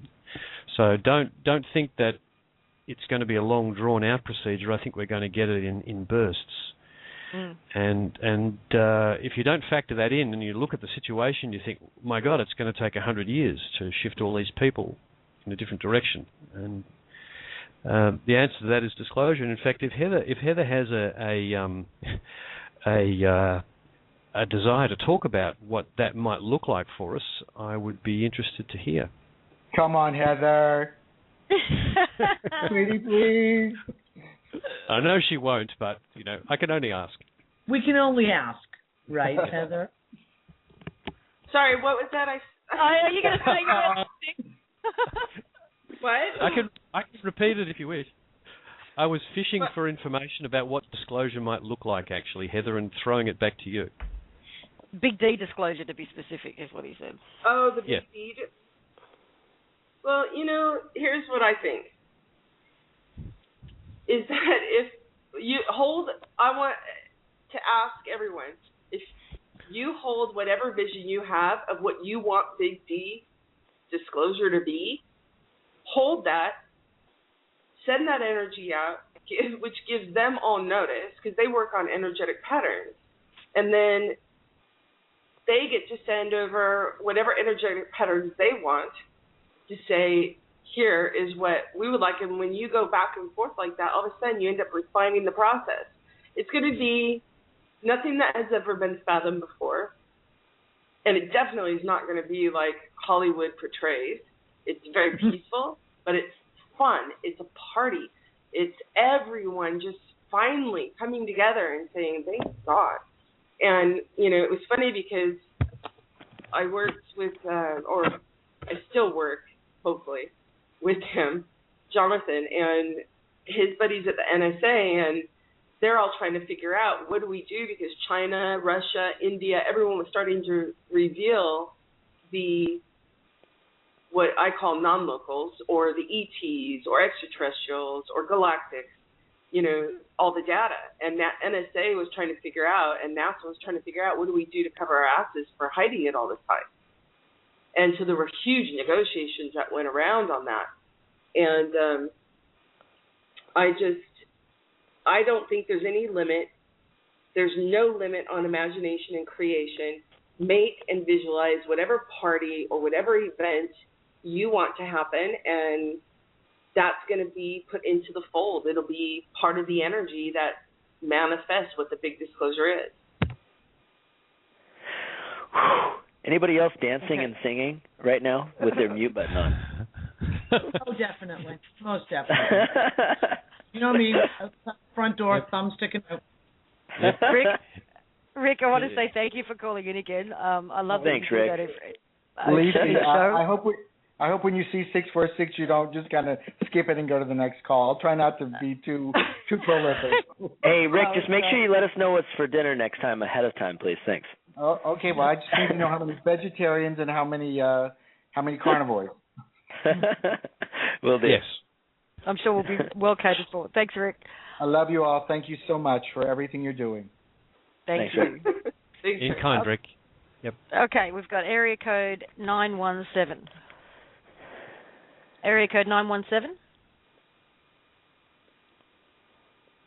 Hello. If you've got your hand up and you think it might be you, area code 917. I can hear something. Okay, I will mute you again and come back. And we've got Dale. Dale's back from yesterday as well. Hey, welcome. Hey. Hey, Dale. Hey, Dale. Well, I tell you, this is so great, man. We're manifesting right now. Absolutely. And that's exactly why I wanted to call, because we have a unique opportunity right here in the now to create a manifestation. And let me actually explain it and how it works. Give you a little bit of just a little bit of a backstory here. As a child, I was able to bilocate, and it was off planet, and I just thought this was normal, and every other kid could do it. But these bilocations must have been a shock when you realised that they couldn't. Yeah, it was. It's hence is the reason why I was put on drugs to alter my mind, Ritalin and Depakine and a few other not so nice drugs to dumb me down, which it did. But all that's reanimating in memory has returned. But one of the abilities, one of the places that I went was to other worlds that existed with other human beings, slightly different in look, but pretty much the same look as us. And they existed in a world that did not know the meaning of war. I asked them, I said, "Oh, do you have war?" And they said, "What's that?" This was a civilization of beings that lived in absolute perfect harmony. And because they had not the shackles of strife, the science, the living, they only ate for pleasure. They did not require. Let me shut that off. They did not require food to, provide substance to keep them alive. So, bringing it back to here and now, I'm going to put a scenario together here, and then, we can all sound off on this on even those that are listening live right now will be listening in archives later. And it goes a little something like this. Imagine living in a world with a blank slate. What do you want to put in this blank slate? Would you like to put a pristine world, a world with absolute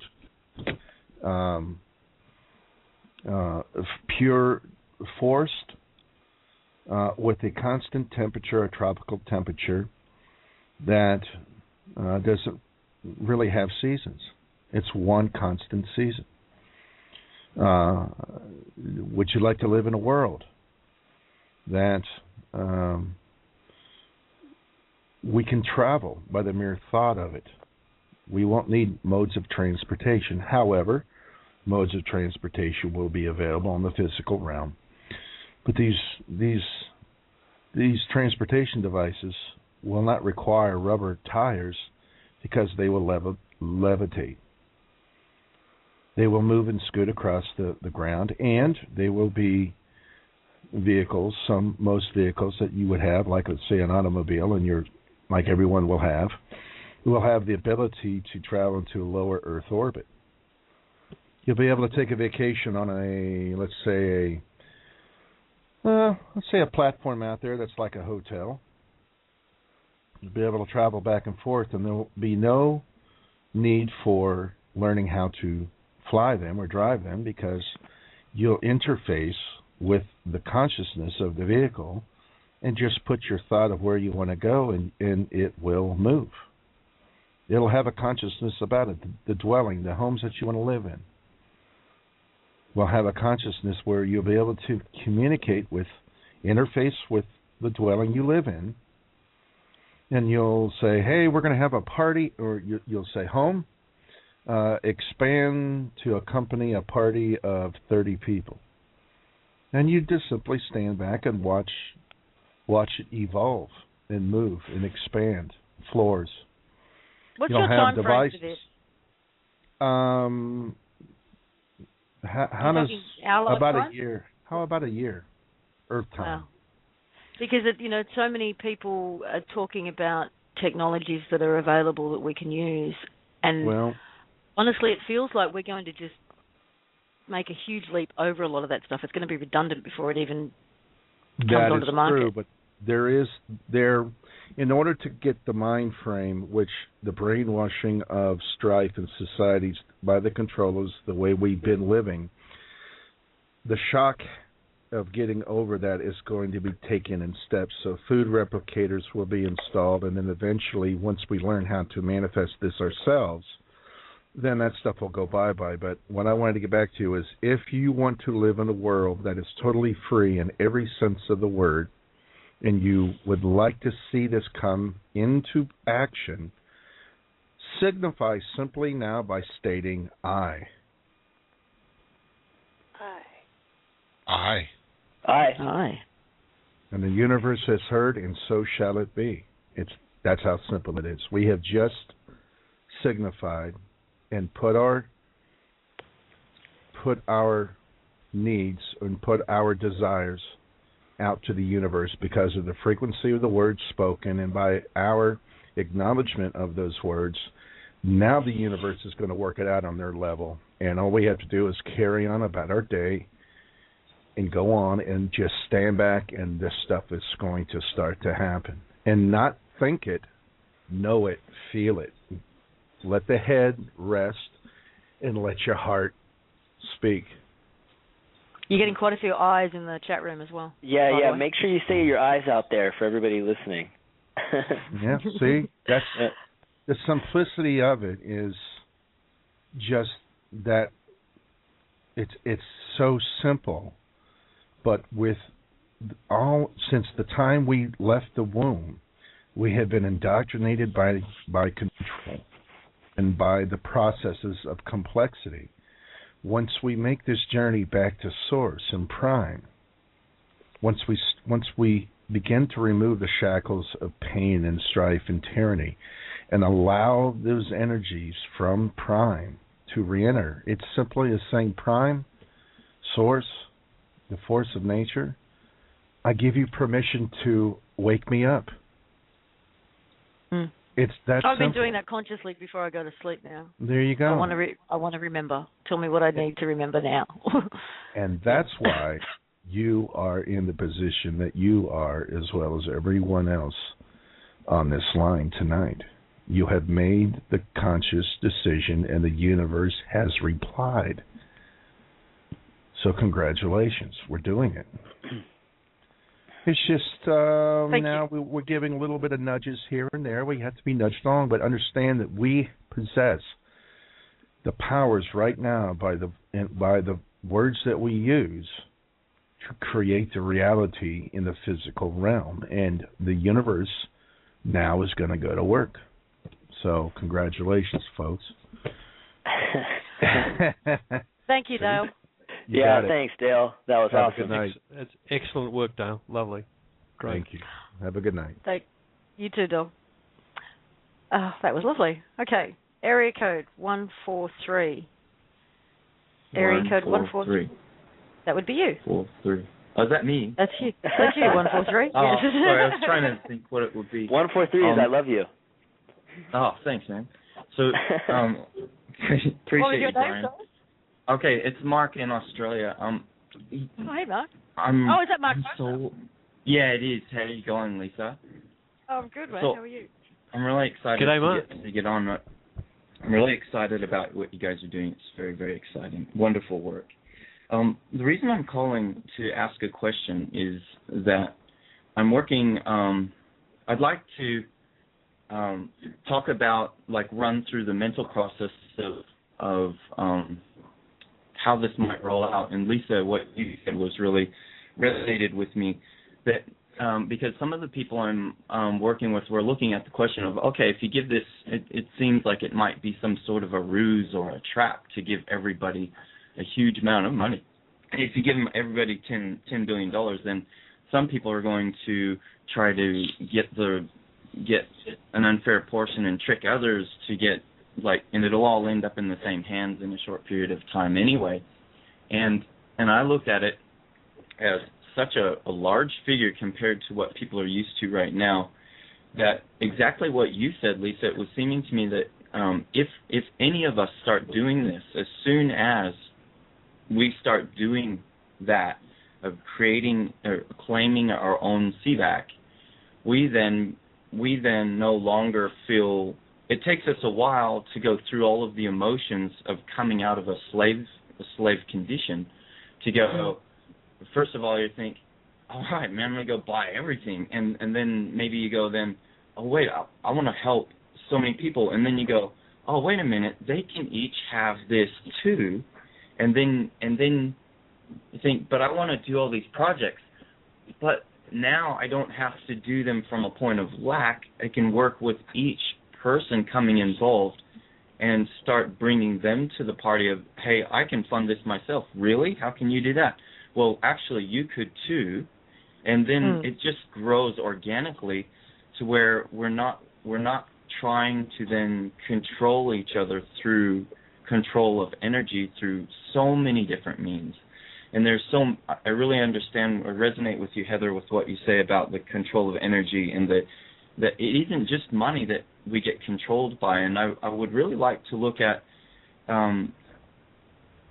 just having the chance to think about, okay, what if you did have $10 billion right now, and what if it was available to everybody? Now, how are you thinking?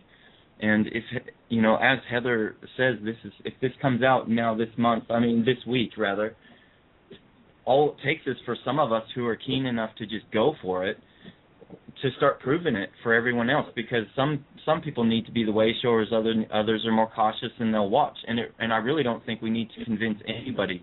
We need to convince ourselves that it's possible to live a different way, and we'll guide everyone else who isn't quite game enough to give it a try. I mean, am I missing something, or this seems like all the task is right now. Those few of us who are looking at this right now, out of everyone listening to this show, some of us are going to be going, yeah, I'm going to just do that because that feels really good. That feels like that could work in my heart. Anyway, my question. Mark, I think you're right on the money, Mark. I don't think the only thing I'd like to add, and this is something that Bob in one of his outpourings a week or two ago said, that the best way to lead is by serving. Yeah. Okay, and we want to lead them to a different place. We just serve, yeah. and everyone will grow. You go, yeah. Somebody's having a hard time. You go, hey, I think I can help you with that. And while you're helping them with that, you go, hey, you could actually be rid of this problem forever if you want to just start working with in a different way, and then you're educating. And some of the people in the chat rooms are going like, oh, I don't know what I could offer. I mean, Linda Sunshine, Rays of Sunshine, she's so amazing. She comes out with all these, she's got such energy, and she teaches people really well. And when it gets down to it, and there's this group, this group of people, it's just a little tiny pocket of people who care about each other. They're just having a play, but when it gets down to it and somebody needs help, it's all business, and there's some warriors in there. And I just see that rolling out across the world. Like that is our new police enforcement system. That is us, each of us, looking after each other. So let's say there is somebody. I'm thinking of a girl on the streets of Bangladesh in Dhaka. She was selling children's books, trying to make money. She wasn't in school. She was the age of my daughter. She's trying. That's not okay. But if she decides she wants to stay in that position, fair enough. But I want to make, she should have an option to take up her CVAC. And it might take her a couple of years even to get to the point where she grasps even the possibility of living a different life. And she may not, in her destiny, she might want to stay there. That's fine. But this gives everybody a chance to do it. That's what I'm really excited about. I'm just I don't know, probably shouldn't have called, because I'm really excited, but I'm trying to ask a question. My question is, am I on track with that thinking? Is this kind of what you're looking at? Are you talking to me, Heather? I don't know. Heather, I would love it if you would answer that question.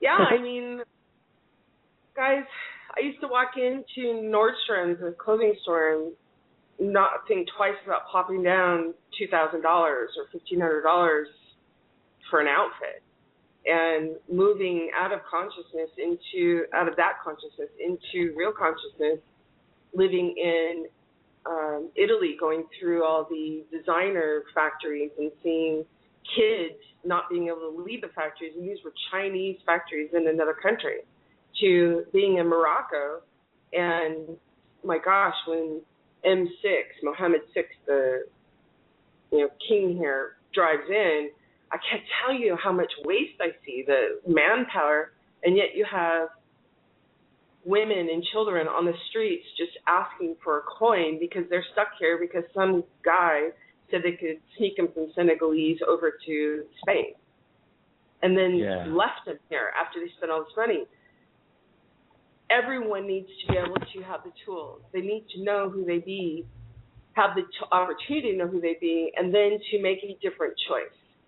So all that's coming back to them is their own value that was stolen. And I am so excited. I look at people as we're driving now. I look at people and I really want to record what they look like at this moment, so that when they know and when the tools all come down, I can see the difference and really enjoy the difference in the energetic pattern of that being and of the surroundings around me from the before and after. I'm so excited. And yes, I thought about everything that you're talking about. I think you're right on, at least for what resonated with me, it's the same thing. Thank you. Thanks, Mark. Thanks Heather, you. for that. Thank you. Well, thanks, Mark. Yeah, thanks. Okay, we're going to move on to caller 703. If we do go over, we've got 5 minutes left. If we do go over, you'll be able to listen to, yesterday we went 35 minutes over. You'll be able to hear that on the recording in the archive. If you've actually called in, then you'll stay with the call. So just let you know. So area code 703. Yes. Hello. Yes. Hello. Hi. What was your name? This is Paige. Hi, Kate. It's Paige. Can you hear me? Paige. Yeah. Yeah, I called you guys last week, and I had the idea for treason tracker. Apparently, that's not going through, but that's good. That's okay. It's 2-3D, right? Oh. You know what? No? It's Sorry, I thought I was muted. No, I'm not. Paige. Go ahead. Paige. Yes. You know how we were talking about the CVACs and what they actually CVAC stood for in the beginning, and then me sort of saying, okay, what is the absolute energy and what focus? How do we want to approach this?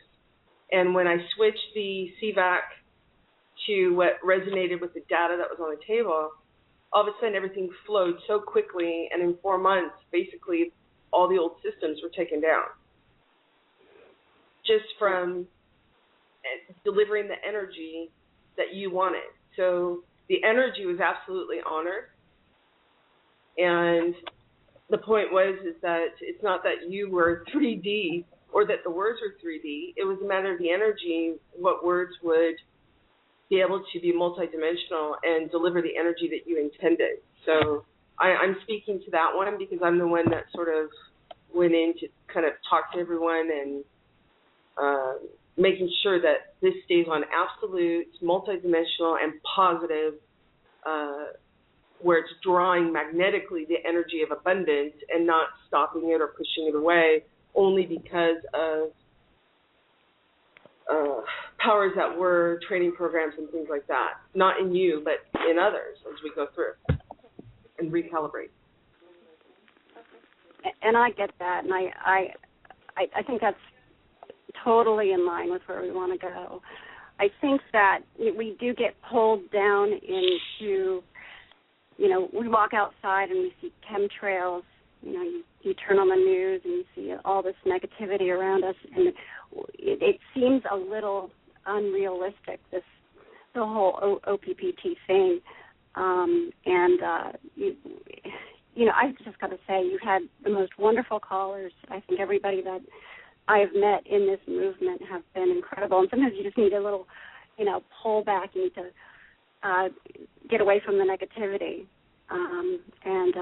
I listened to watched Peter's video that you guys mentioned earlier, and that really blew me away.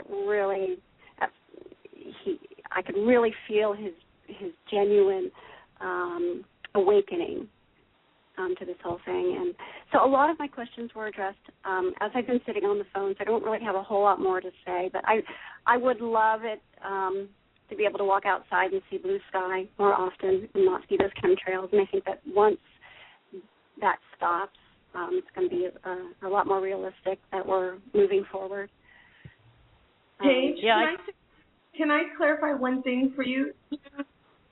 Yeah.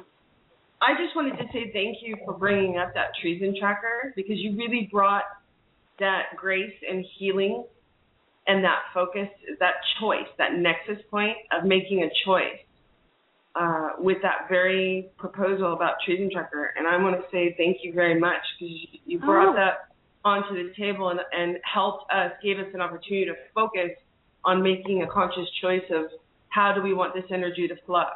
So I want to say thank you. Oh, wonderful. Thank you. That's great.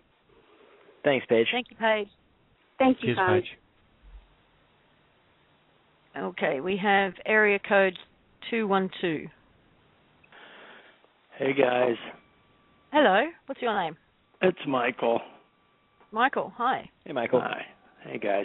Well, so one thing I want to do is thank everybody. And I want to just say that the ball seems to be rolling down the hill at a immense speed right now. And just want to say that the powers that be, the feeling really is resonating everywhere, that they're, sort of slipping into their last. I kind of want to just thank them almost for so mathematically imploding everything. Because, from reviewing I was reviewing the Paradigm Report again. That's just such a hard document, Heather, where it just so, illuminates how mathematically destroyed they sort of left themselves with no choice, and it's just, just a great revelation document. I did have one question, which was the one person, the one entity that was unable to be brought into, I want to see how you put that. It was great. It was really great.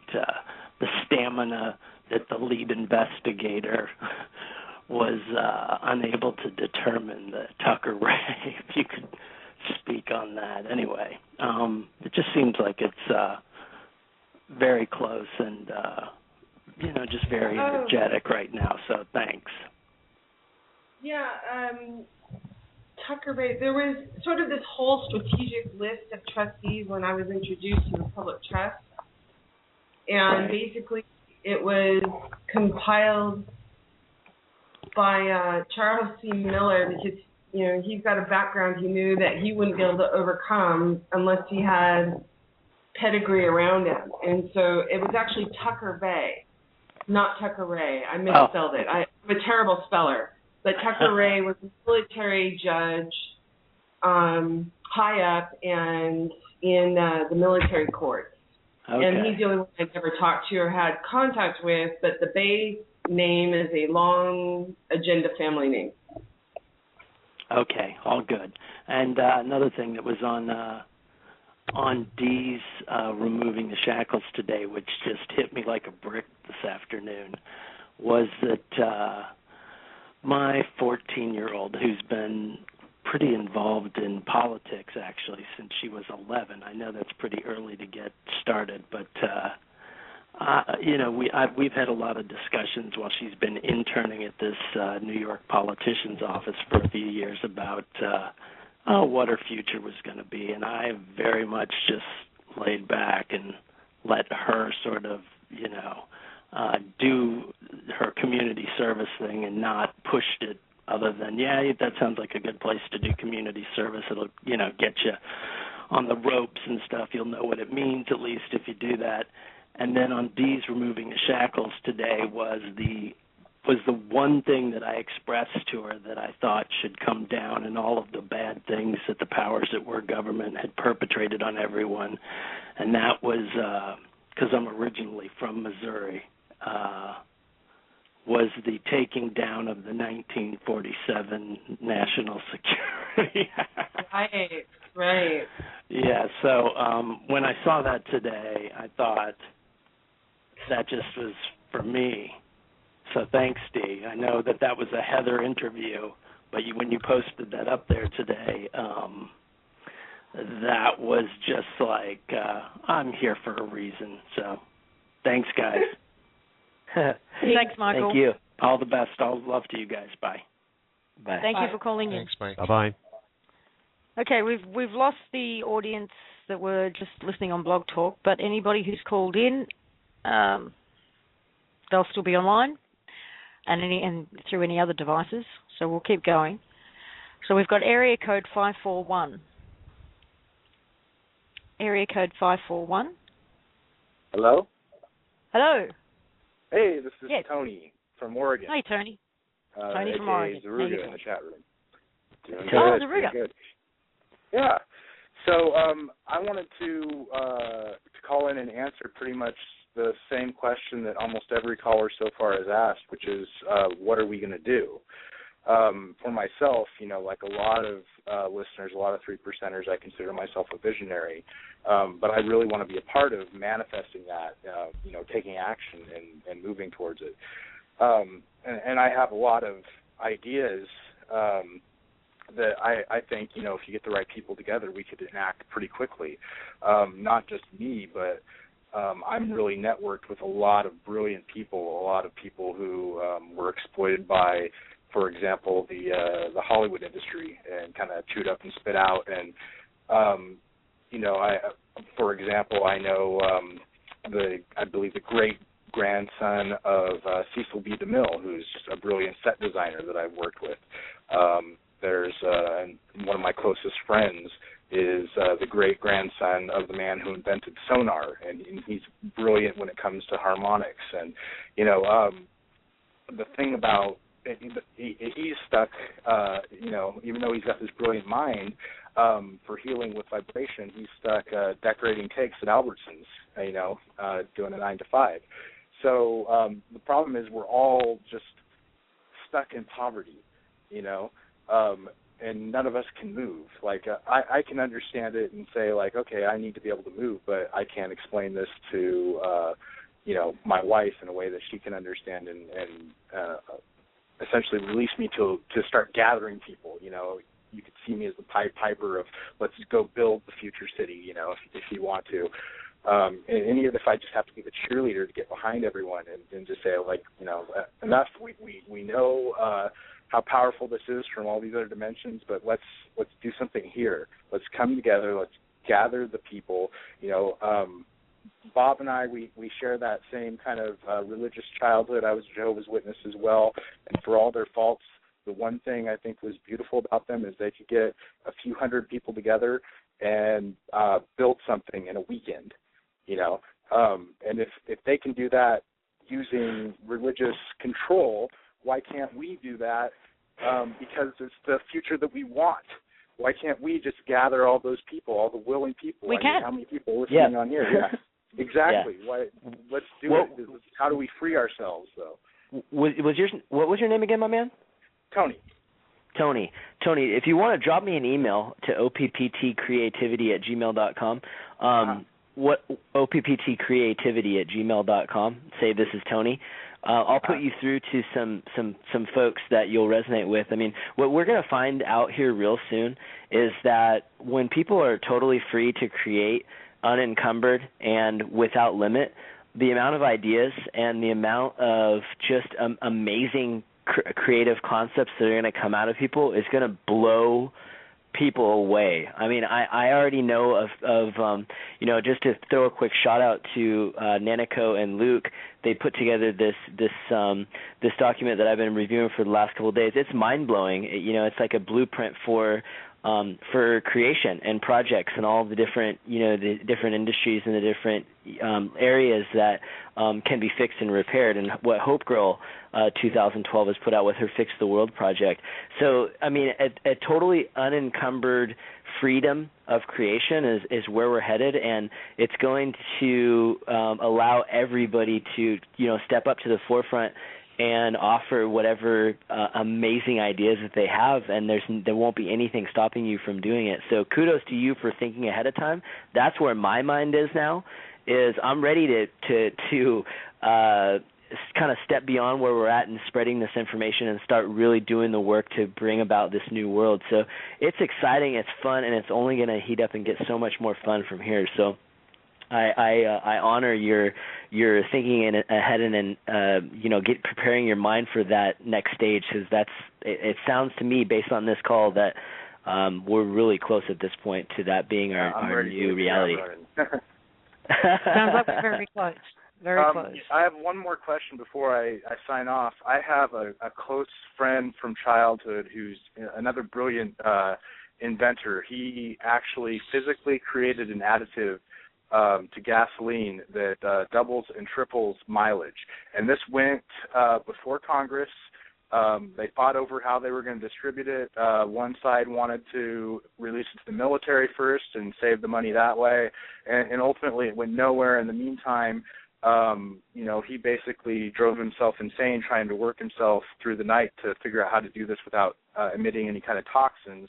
Long story short, he ended up having to sell the patent to a gasoline petroleum company, and of course their plan is to sit on it or make it go away. The thing is, this technology is there, and I'm wondering like how I can use all this information to potentially free it back from. I don't even know which company it is, but if I could find out that information, maybe we could pry it back out of their cold dead hands. And it's stopgap. It's not where we want to go, but I mean, it's one thing that could free people up immensely and allow us to be consuming less petroleum while we figure out the next thing. Yeah. Drop me an email, my man. Let's talk.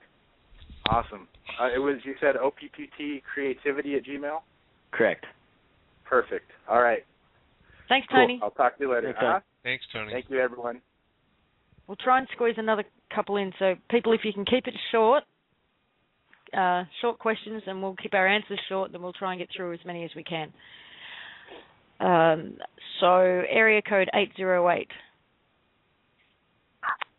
Hi. Hi. This is Ginger. Aloha, Ginger. everyone. On the Big Island. Aloha. And hey, you guys. And thanks Hi, for. Ginger. I've liked your post. Oh, thanks.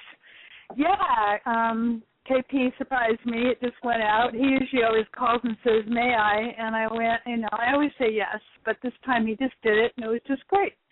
But listen, I'll try to keep it short and brief. I am so hot to trot. I've got this disclosure group, and one of the members has, independent of really paying that much attention initially to the whole, the op document when it first was announced, in his heart, he wanted to find a way to come up with money for folks to fund their dreams. And he has a lot of connections, and he's already doing it. We had a meeting a couple of weeks ago, and tomorrow night some people are flying over from Oahu, and this project's going to get funded already.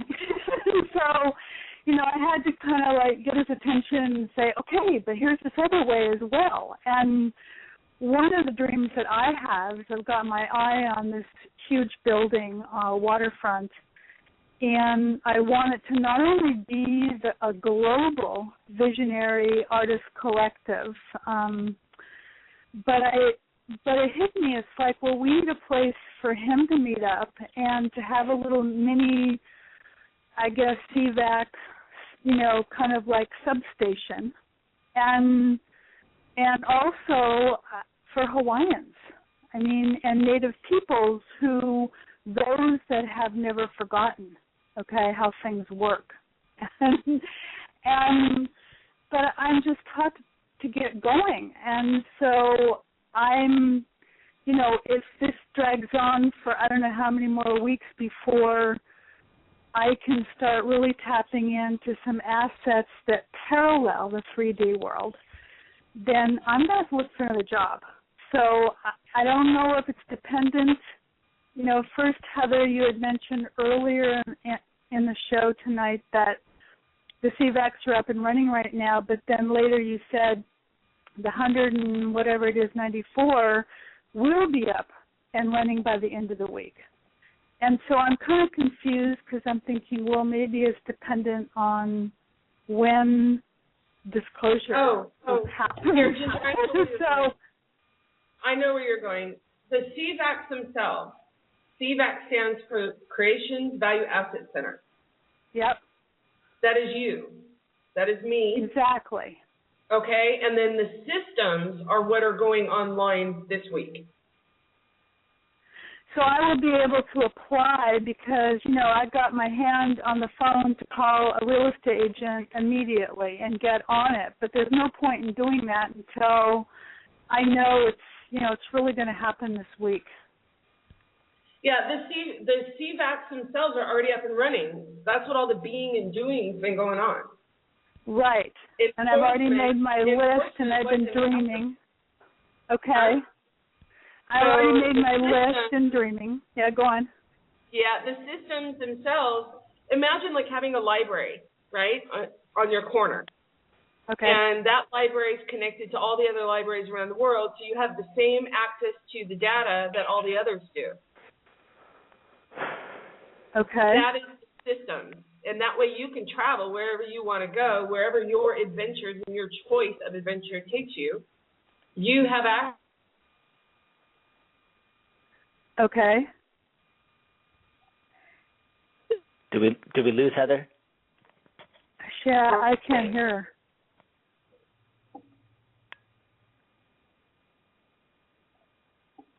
Can you hear me now?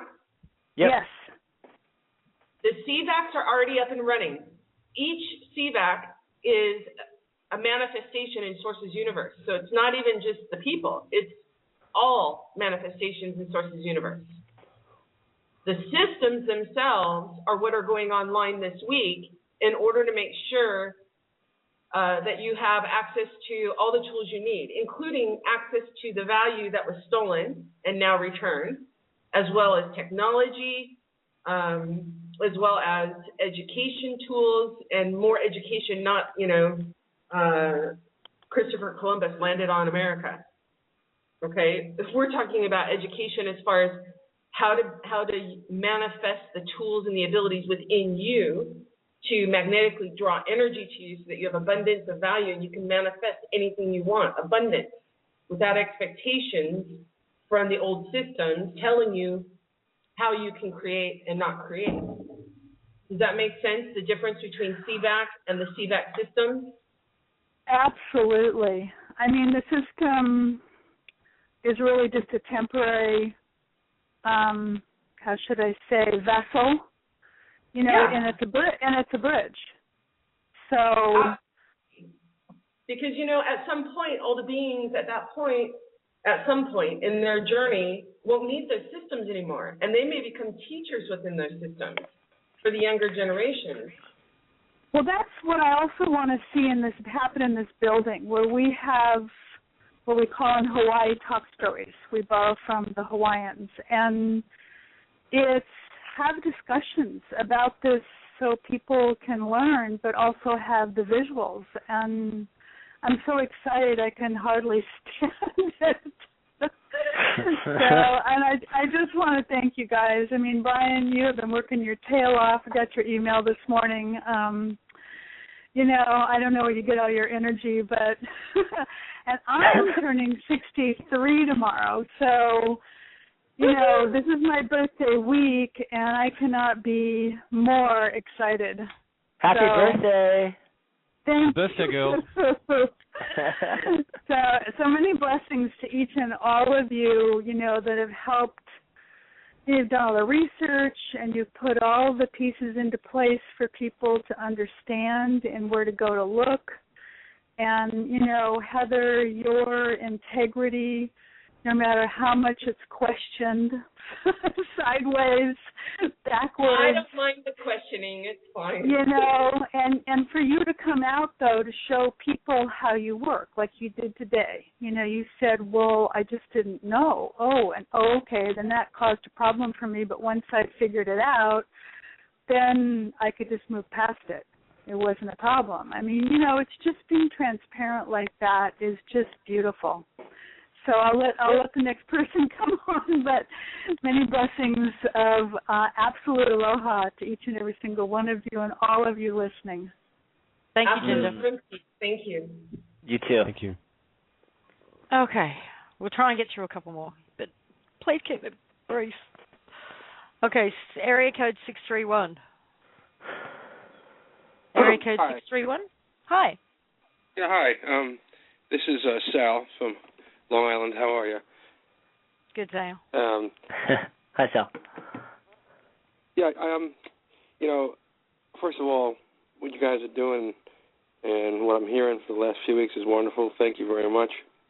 We've been on almost every call and trying to absorb it all. But my concern is, it's not a concern, but, I'm a financial advisor. I handle people's money the hard-earned money over the years, and I do it honestly and with integrity, and I really, really enjoy working with people in that sense. Now, but on the other hand, me knowing, and I've been knowing what's going to come down for a while now, as far as spiritually and in the 5D sense.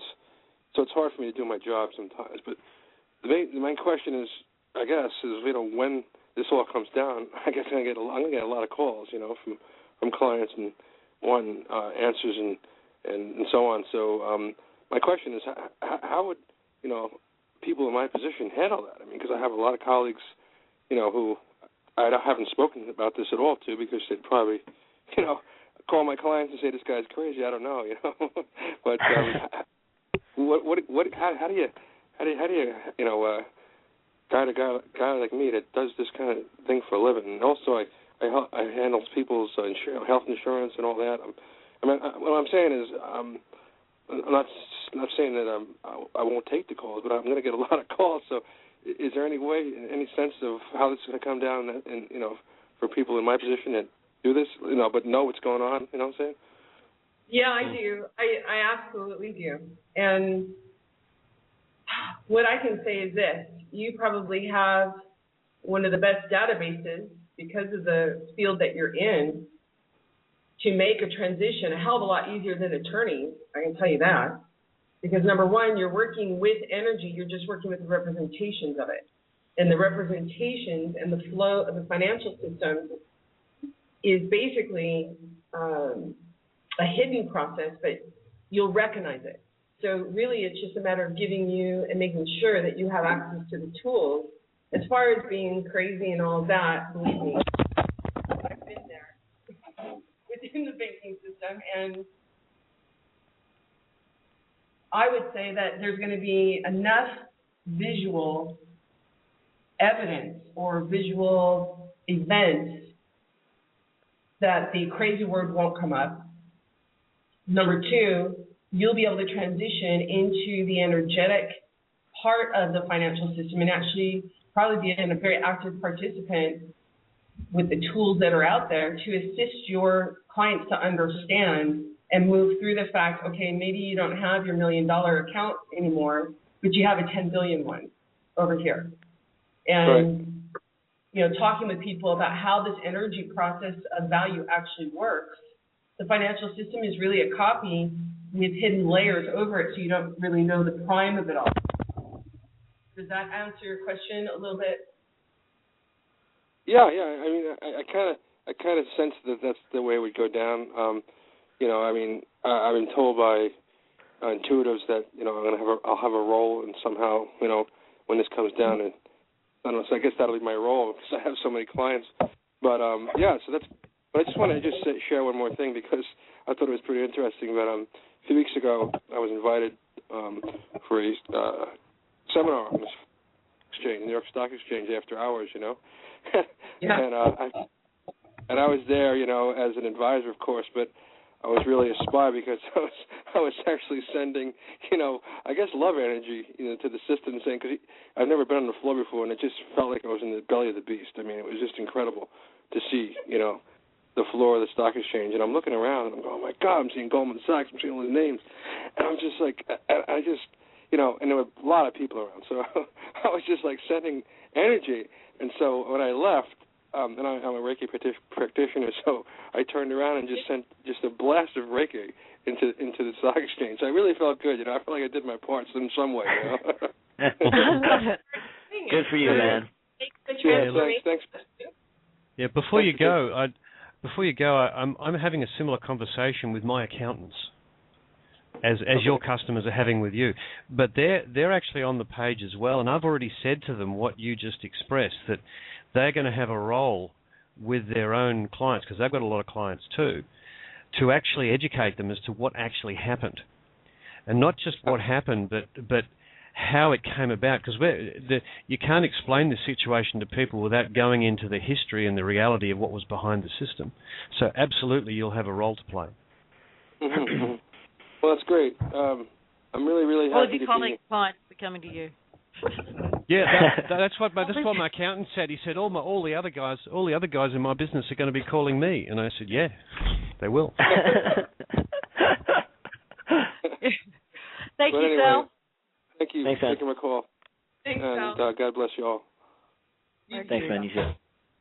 Okay, guys, I think we've gone over it long enough. There's actually still too many people on the call with their hands up. We'll be here for hours. And I know it's very early in it's like 4 o'clock or something for you now, Heather, isn't it? I don't know. I don't. What time it is. Have you informed me? Okay.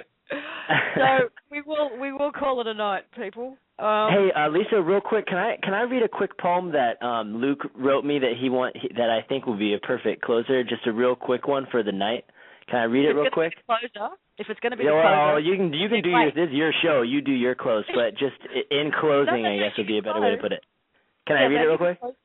Yeah, no, hang on, just slow down. If you're going to close with the poem, that's great. Just let me make 1 or 2 announcements. One is Kip. Kip called into the show last week or the week before, who was living in his truck and was concerned about having that taken off him. Can you please, if you're listening, send an email to lisa@lisamharrison.com, because I've had people reach out to me who want to reach out to you, and I have got no way of getting in touch with you. So if you could send me an email, Kip, that would be great. What else? That'll do. Actually, that'll do. We are going to take it out with Brian and his poem from Luke. So thank you, everybody. Okay. All right. Thanks, Lisa. Okay. At the touch of love, everyone becomes a poet, Plato said. But he's dead, so I'm here to give you words instead. Because a zombified dream world is what you have been fed. If you look outside a real world, you'll see you've been denied. They lied to take control of your soul, but you're eternal, which they don't want you to know. So follow me through a sea of stars on journey to find your eternal hearts. You are a God of limitless creation, our days of slavery on this plantation, are a mere blip in our universal nation. So rise with all your might, because tonight we end the plight. We save ourselves and win this fight. Expand our consciousness to fill with light. Wake up, brothers and sisters, tonight's the night. We leave the dream and enter the real, where love abounds and no one is ill. We've won, it's over, just take the red pill. That is awesome. Thank you. Thanks, Luke. And goodbye. Goodbye, everybody. Goodbye, everybody. Bye, everybody.